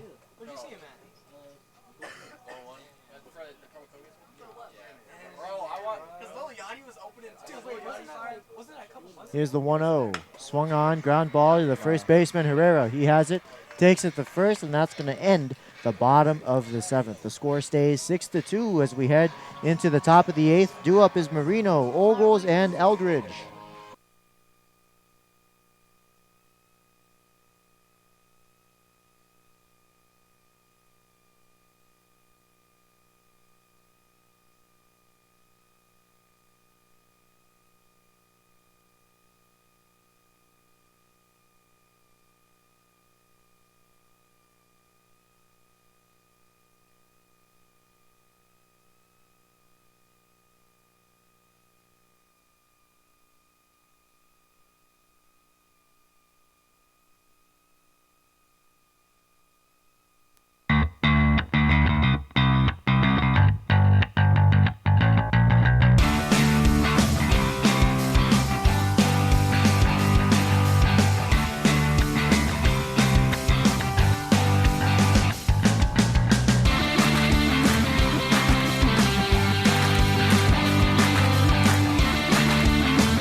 Welcome back to the Solano College Sports Network baseball broadcast. We're here in the top of the 8th inning. Leading things off is Maddox Marino against the new pitcher, Mark Graham. Jersey number 18 for the Solano Falcons. He's going to come in to relieve Eli Blurton, who completes 7 full innings of work and a very masterful outing from that young man. The first pitch from Graham is a ball, 1-0 the count to Marino. Yeah, 7 strong innings there for Eli Blurton, and another incredible performance from him here today. He's definitely proved himself, and hopefully for the rest of the year he's got a spot locked in that rotation because, again, he's an innings eater when he's on, and also he's pretty, untouchable when he's also on. So, only 3 walks today, and obviously you want to limit the walks as much as possible, but the fact that he walked 3 people and he only gave up 2 runs and he never let any of those walks really turn into anything crazy, that says a lot about him and how good he's been. So. Yeah, being able to work around those base runners is certainly impressive. Blurton has certainly earned his spot. You know, Blurton and Chekalewski could form a pretty deadly 1-2 punch. So things are shaping up for the Falcons. They're finding their groove here in April. And there was a hard line drive off of the bat of number 24, Maddox Marino. Marino is 0 for 2 with a hit by pitch. He's looking for his first hit against Graham. Trying to get something started for the Yuba College 49ers. Here's the 2-2. Swung on, a little grounder to the Chalk. And Chalk had to wait back on it and play the long hop, but it ate him up. And there's going to be a single. He didn't even get a glove on it, so there's a single to Marino to lead things off. Here's Tristan Ogles with one runner on and nobody out. Yeah, this Yuba team only down 4 runs here with 2 innings to work with. It's very doable. Very, very doable. It is, and I think if you're Yuba, I mean, Graham's a very good pitcher for Solano, but I'm sure they've got to feel some sigh of relief that Eli's not in there anymore. Because they put it together some good at-bats, but they just overall looked very overpowered by, or overmatched by his hard fastball, and especially when he got that slider working, it was very difficult to get it, to hit the ball. Ooh, a pretty good curveball from Graham. That was nasty. Yeah, gets Ogles out in front. He spins out of the box. It's 0-2. Yeah, we'll see if Graham goes 2 innings here. Save the rest of that pitching staff. Eli Blurton did an amazing job getting deep into this game, and we'll see if these final 2 innings are for Graham. Low in the zone. That's a pretty good pitch, a fastball that Ogles was able to lay off, but now that opens the door because it resets the speed. Now that Ogles has seen a fastball, if he's throwing off speed, it's going to have a tendency to pull him out in front. So we'll see what Graham goes with here. The 1-2. Off speed, out in front is Ogles. Strike 3. Yeah, that was just nasty right there. Had Ogles way in front of it. Not much of a chance to hit it right there. And obviously Yuba, I mean, 2 runs, 5 hits. They do have 1 error. They've just struck out way too much today. And I think, you know, that's when you strike out way too much as a team. I mean, you could still find a way around to win the game, and the game is definitely far from over. But I do think that Yuba probably would not have wanted to strike out as much as they did today. So 1-0 the count. Eldridge is looking for his first hit of the game. Ryan, great point. Eldridge struck out in his first 2 at-bats. One in the second and another in the fourth, both looking. And then in the 6th, he grounded out back to the pitcher. So a lot of strikeouts today. And it looks like Eldridge is going to sit and wait for a fastball and a 2-0 count. There was a fastball, but where was that one? It was center cut, good height above the knees, but ball 3.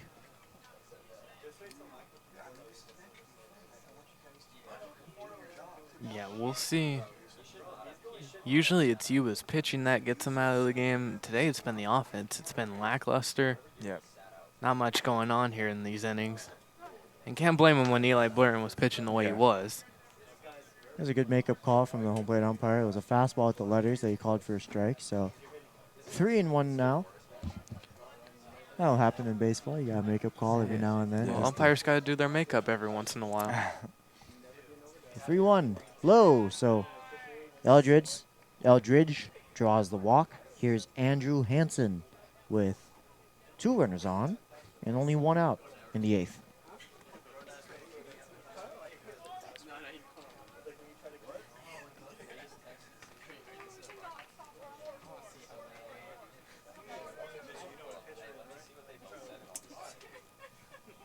We'll see. This is a great opportunity here for Yuba.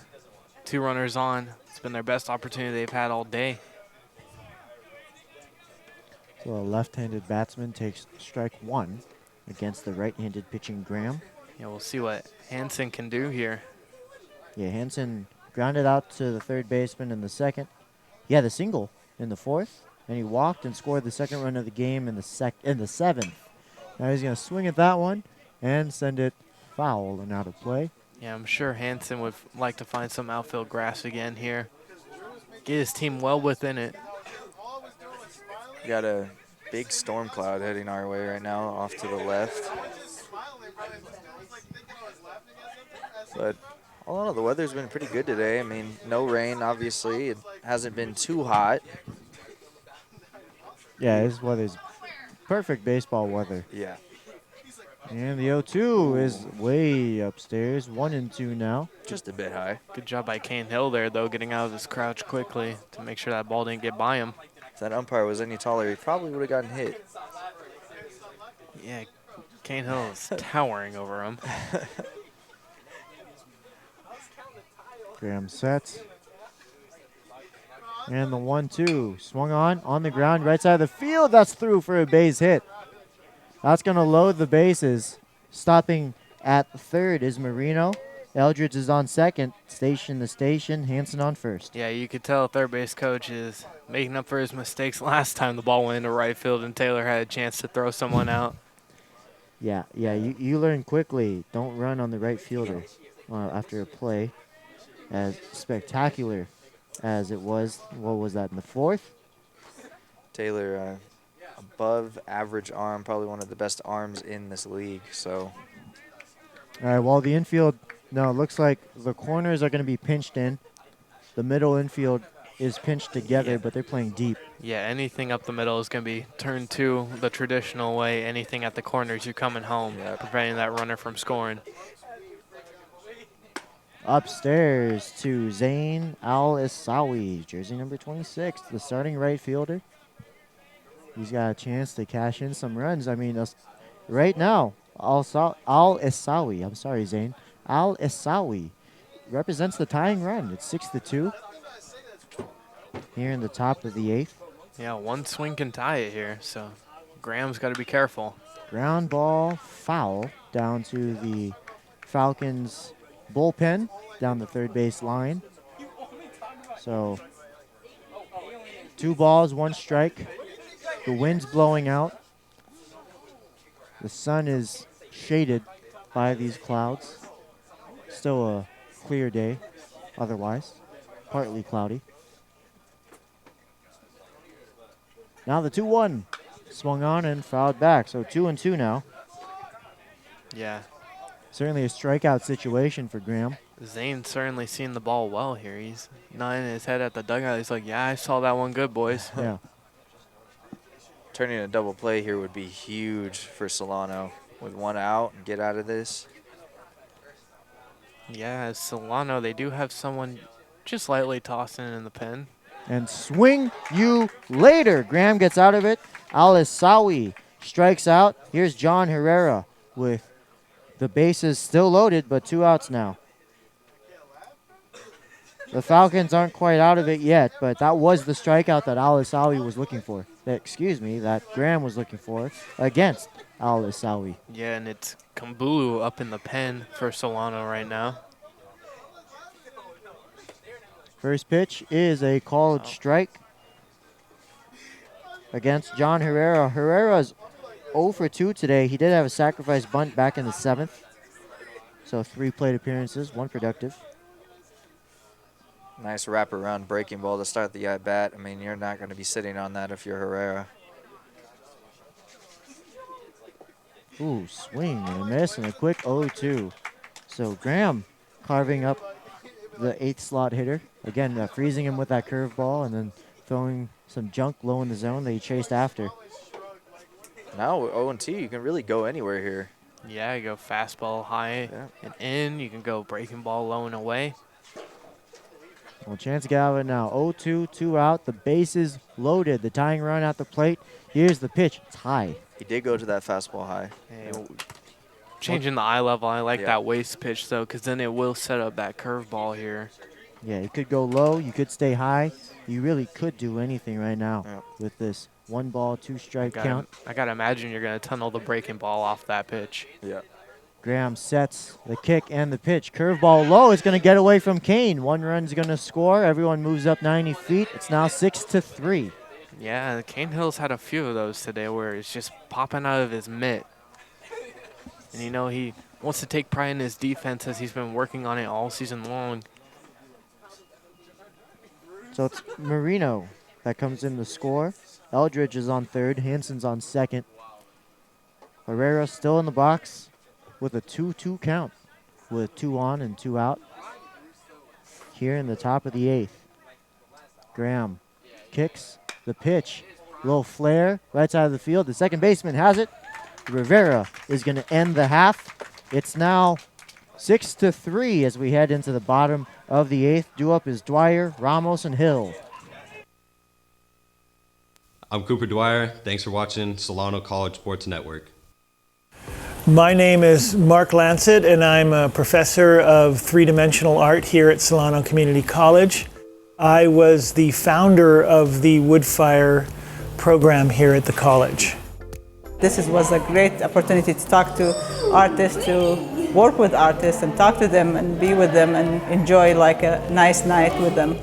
If people want to get involved and develop their capacity in an area, the community college is here for that. The idea of this space is to allow students to be creative. You get to design whatever you want. They help you get an idea, and then you can just go from there. From 3D printing, laser cutting, hydraulics, electronics. It's incredible what people have done. We had employers come in and tell us, we need these skills. The teachers are really helpful. Super supportive if you have no experience. I've had a fantastic time. I've learned a lot.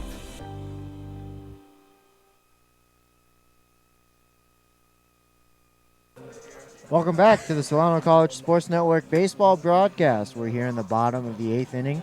6-3, the Falcons lead. The Yuba has able to tack on a run in the 6th, 7th, and 8th. So far, they've been narrowly chopping up the lead that the Falcons have possessed, but the Falcons haven't surrendered the lead yet. Here is the new pitcher for the Yuba 49ers. It's jersey number 19, Reed Harris. 6'4", 215-pound freshman from Oakmont High School out in Roseville, just north of Sacramento. He's a right-handed pitcher. He does have that sling arm action to him, which, you know, helps provide a lot of movement on pitches. So, you know what I'm just noticing about Nathaniel Hurley's mask that he wears? What's up? But he has a visor on it. He has a visor on it? He does have a visor on it. Wow. Interesting to see. You know, that's certainly a customization that he availed of. Didn't even know it was allowed to put it right there on the mask. You could see it. It's more of that football visor. It's a good look. Good look for sure. I mean, I still remember back in 2009 when Brian Wilson got fined for having his cleats that were too orange. Oh, yeah. And then he had to Sharpie them in. But, like, nowadays you see, like, players on the Reds wearing neon yellow gear, and nobody cares anymore. So it's cool. It's cool to see where things evolve. No, it's cool, like, some of the custom stuff you see in the league. Like, Adamas has got the purple glove. Ellie Deli Cruz has the sliding mitt that's after the gingerbread man. Yeah, that's pretty cool. Which is pretty cool. Jazz Chisholm with his snow cone waffle glove. Yeah. That's pretty fun to watch. Well, 1-2 now is the count. Cooper Dwyer. He's going to get jammed on the inside. And the pitcher. Oh, that's an infield hit. So the pitcher, Harris, couldn't handle it. He lost his footing. And so reaching on an infield single is Cooper Dwyer. I was going to say he has a chance to beat that one out, and he certainly did. Well, I mean, it's so hard coming off the mound and having to make a play like that, especially when you're tall, because you have to basically lunge out and use all your body strength, and then you have to turn and spin around and throw it at the same time. And it's like you don't want to make a wild throw, but you worry so much about the runner that you forget to grip the ball, you forget to look at the ball and make sure you have, like, possession of it. And I mean, it's not easy to make a play like that. Yeah, it looks like it could be easy, but it really isn't. Yeah, I mean, it looked playable for sure, but it's certainly not routine. It's not routine for a pitcher, especially when you're you're having to focus on hitting your location. There's just so many things on your mind as a pitcher that, ironically, the last thing you think about is the ball coming back to you. But who does that very well, I've noticed, is the Japanese, and let's put it in contrast to the Americans, who are continually chasing velocity.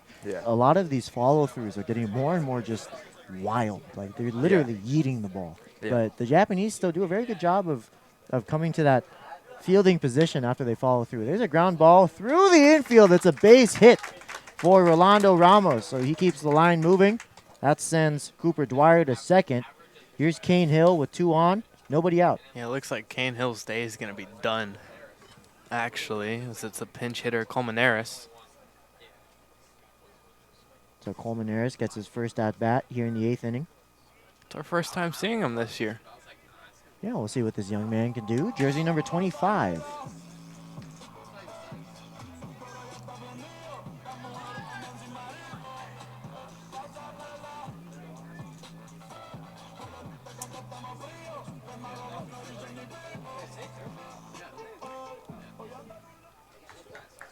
Obviously, it was a full day off for J.J. Dane here.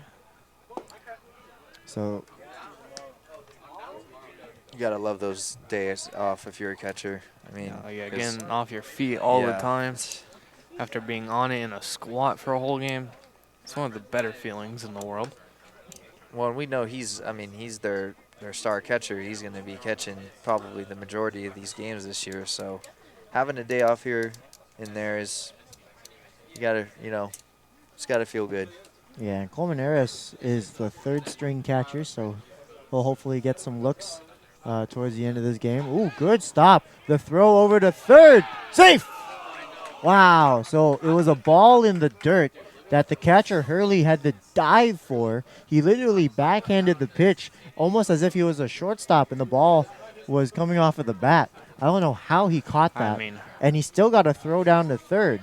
And sliding in safely was Dwyer. I mean, my back would be hurting tomorrow after that one. He just fully extended for it, got there, and made a pretty good throw from falling backwards. Yeah, that's going to go down as a stolen base, just a straight-up stolen base.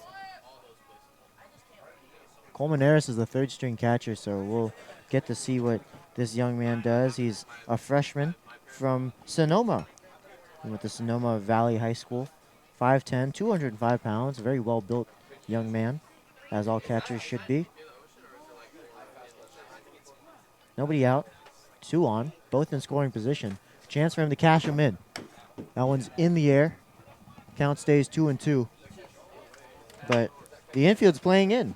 So anything on the ground, they're going to come home with it. Well, you got to imagine they don't want any more runs scoring. They feel confident with what they can do in the bottom, or excuse me, the top of the 9th inning coming up. As it's getting a little chilly now. Yeah, it's definitely cooled off. Yeah, temperature dropped significantly in these past few innings. The wind is picking up just a little bit. That flag out in left center field is blowing straight out. Well, you can see these dark clouds looming over to our left. I think we'll be able to finish this one off, though. Now it's strike 3 called. It was a curveball in the outside corner. Colmenares is down looking. Here's Mason Sayer now, with both runners still in scoring position and 1 out. Well, and this is the exact reason you give Mason Sayer the leadoff spot, is so he can have that extra at-bat here in this game. And Sayer's been quiet all day. He showed some frustration with himself ever so slightly in the dugout, so you can tell he is amped for this at-bat. 0 for 4 today, and, he's definitely looking for that big hit, and he could get it right here. And it looks like Manila's day is going to be done as well as Pazmino's on deck.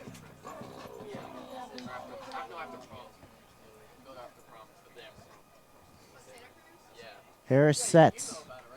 The kick and the pitch swung on in the air, right side of the field, and diving and making the catch is Alisawi. Tagging from third is Dwyer, so the run is going to come in. Wow, great situational at bat from Sayer. Great play from the right fielder, and the run's going to score to make it 7-3. I mean, Sayer gets an RBI for it, but just one of those Yeah, unlucky days it's for him. just- Hits a ball hard to shortstop. Now a diving catch by Alisawe out there in the outfield. Rough day. Yeah, he did, and that's just something you're going to, you have to live with if you're a hitter. You did everything right there, drove the ball to the opposite field, and just, a great play from the right fielder. But you do get the RBI, so you get the sac fly, which, you're going to take that any way you can get it, so. Yeah, and looks like the umpires are going to be talking something over here. I'm wondering. As Coach Yeah. Dave Rodriguez came out and wanted to talk things over. Hopefully it's nothing that's going to have to change up my scorecard. I'm running out of correction tape. I'm wondering if they're thinking that one of Solano's players didn't tag up. Well, they would have appealed immediately after. We'll see.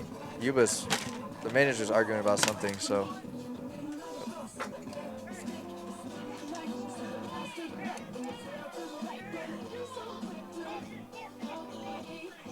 You're barking up the wrong tree, says the second base umpire. We'll see what they're arguing about. Yeah, it's a little bit of an interaction as Coach Rodriguez on the verge of being thrown out here. I don't know if he says one more thing, he's probably leaving this game. But Pazmino pinch hitting here for Manila. He's getting his first at-bat here in the 8th inning. I think that might have been why. We don't know exactly what Yuba's manager was upset about, but I would like to think it had to do something with the tag up. One of the tag ups. But. Well, it would have to be one of the tag ups. So yeah. He was probably arguing that Dwyer left third early, but yeah. It looked all in time to me. Yeah. And normally, you would just step off and Appeal throw it. to the base. So I don't Yeah. know. Maybe that's what they did, and then he was arguing about it afterwards. But interesting, interesting interaction for sure. Well, I didn't even see the baseball end up at third base at all. No. Yeah, so it could have been something entirely different. Who knows? Yeah. I mean, you think Coach Rodriguez would be happy with the play Alisawe just made. Yeah, we'll need some clarification on that. I'm not entirely sure what the argument would be, especially with Yuba on the mound. It's not like he would be arguing any box or whatever. Really, it's anyone's guess. 1-2 is the count. Isaiah Pazmino. Swing and a chopper right back to the pitcher. He's got time. Throw to first is going to end the bottom of the 8th. Last 3 outs, the Yuba College 49ers are on. Due up is Walker, Hurley, and Hurley. My name's Aaron Strong. Thank you for watching Solano College Sports Network. If you're interested in a career in automotive technology, you can come to Solano Community College's Automotive Technology program here in Vallejo, California, where you can get one of many certificates of completion, and also you can get an Associate's in Science degree in automotive technology. You can get a certificate of completion in as little as 1 year. So if you're interested in taking courses in automotive technology, you can go to the automotive technology website here. We can schedule a tour at any time. We can host an open house event. If you have any questions about the Solano College Automotive Technology program, you can email me at this email.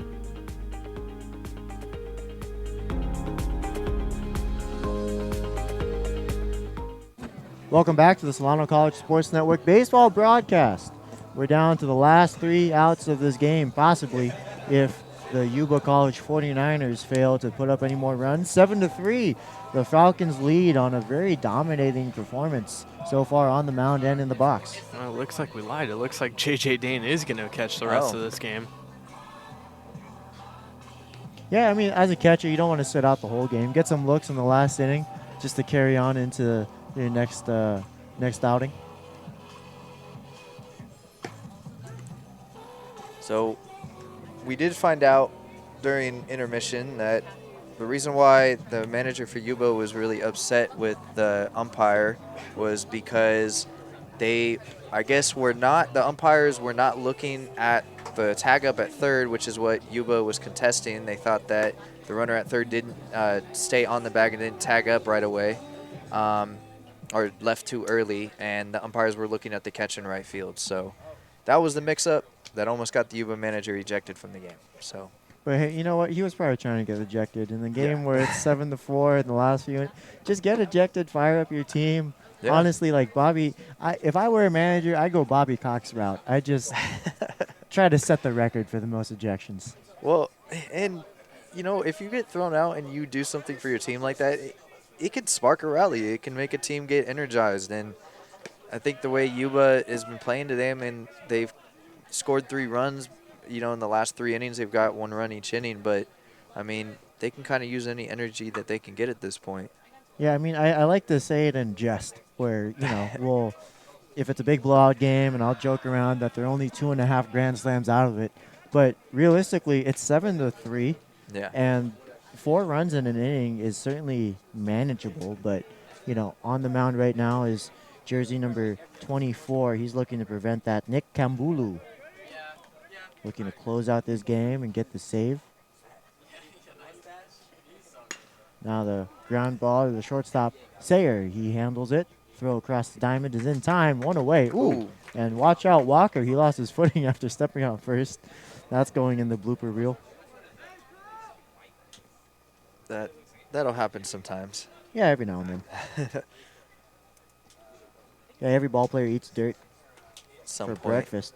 So. Some point in your career, you will eat it running through the bag at first base. Yeah. I promise you. Inevitable.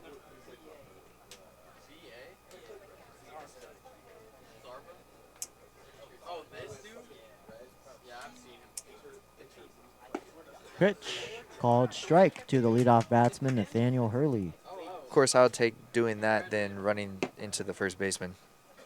Because most of the time, the first baseman's like 6 foot.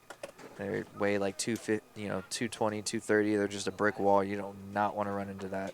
Yeah, usually they're built like a tank over at first. I'll take that. I'll take anything over whatever the hell happened to Bryce Harper that one time where he hyperextended his knee. Oh, yeah. And they just replayed it in slow motion ad nauseum. You just one watch it. It's like, if you don't know what I'm looking up, just go to YouTube and type in Bryce Harper knee, and I guarantee you it's the first one that's going to pop up. Brutal play. Yeah.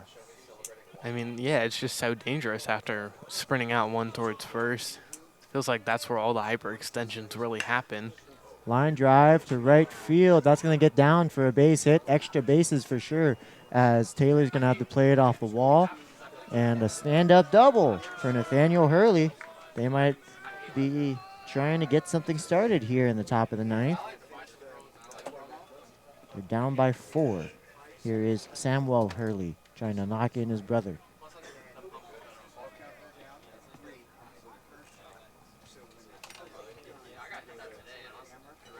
That was a good hit. That was probably one of the best hit balls all day.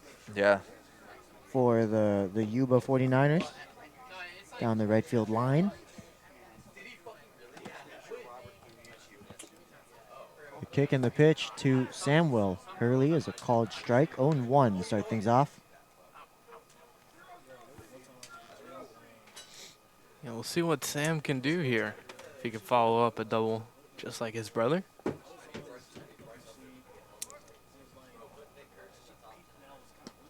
That one outside, 1-1 to count. Yeah, Kambulu. He's just trying to finish this one off here. You don't want to use another pitcher if you're the Solano Falcons. Yeah, Kambulu's got some insurance runs to play with.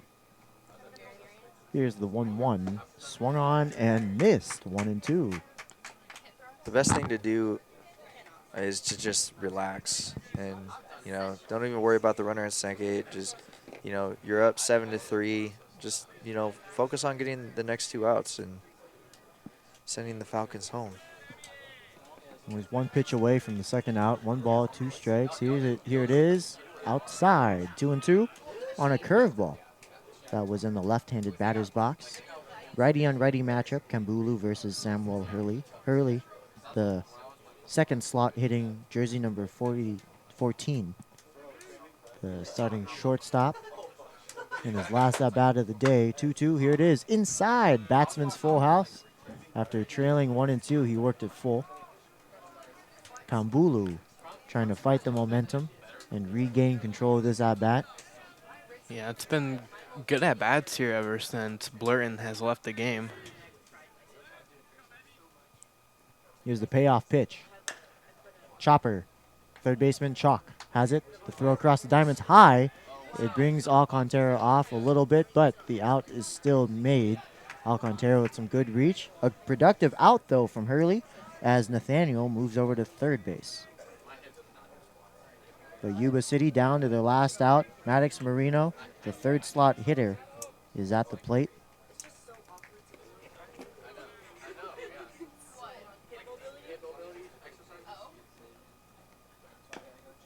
First pitch, fouled.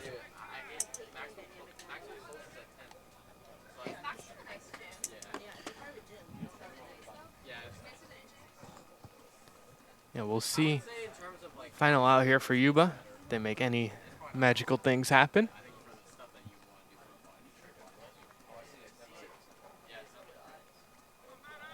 And the 0-1 swung on, chopped, foul. So we got a little bit of sprinkles coming in here. Yep.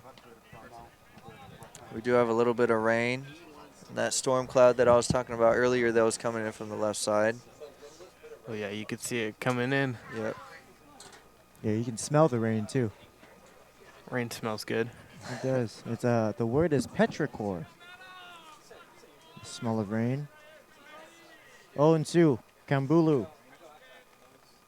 against Marino. Swing, and there's a ground ball to Chalk. He's been having himself a beautiful defensive day, and it couldn't have landed on the more fitting defenseman. The last out is secured, and the Falcons win this one 7-3. I mean, wow, just everything went right for the Falcons today, huh? Yeah, I mean, Solano, they got a good start from Blurton here, his first start we've seen here on the Solano College Sports Network, and it was an amazing one, spinning 7 innings strong, having a few strikeouts mixed in there, letting his defense go to work. Solano also had a little bit of hitting today, didn't wait for it in the later half of the game, got out in front early and kept that lead all the way through. Yeah, I mean, a great day by Solano. Obviously, like you said, Blurton probably his only start right this season, and it was a good one and definitely solidified probably him having a spot in the rotation and their offense. They had that big home run earlier, which I wouldn't have said put the game away, but it definitely sunk Yuba in as far as, you know, confidence and stuff. And I think it's just overall a great day by them, another great pitching performance, and I think that's going to help carry them, you know, longer down the line in the season. All right, well, thank you, Robert. Thank you, Ryan. We're going to head to commercial. Afterwards, we're going to have a word from Brooklyn.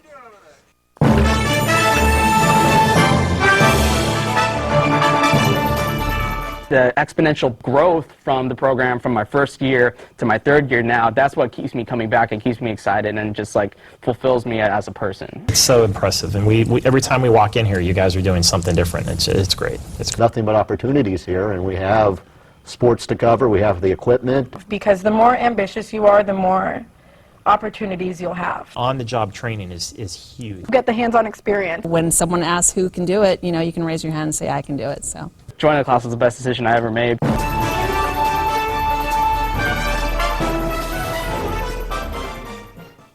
Stand by, we're going to go to cut one. And cut one. Cross court to Audrey Jones. Audrey for three! It is good! With 1.3 seconds left on the game clock, Audrey Jones with one of the biggest shots. The sky's the limit, really, with what we can do here.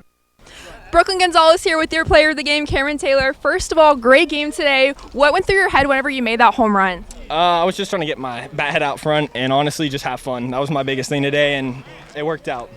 Yeah, you made a really impressive play out in right field. What goes through your head when you have to make those crucial plays like that? Honestly, respectfully, when they run on me in third base, I honestly think they're quite a little bit slow because I wouldn't run on myself, nor would I think anyone on my team. So I kind of just laugh and make a good throw.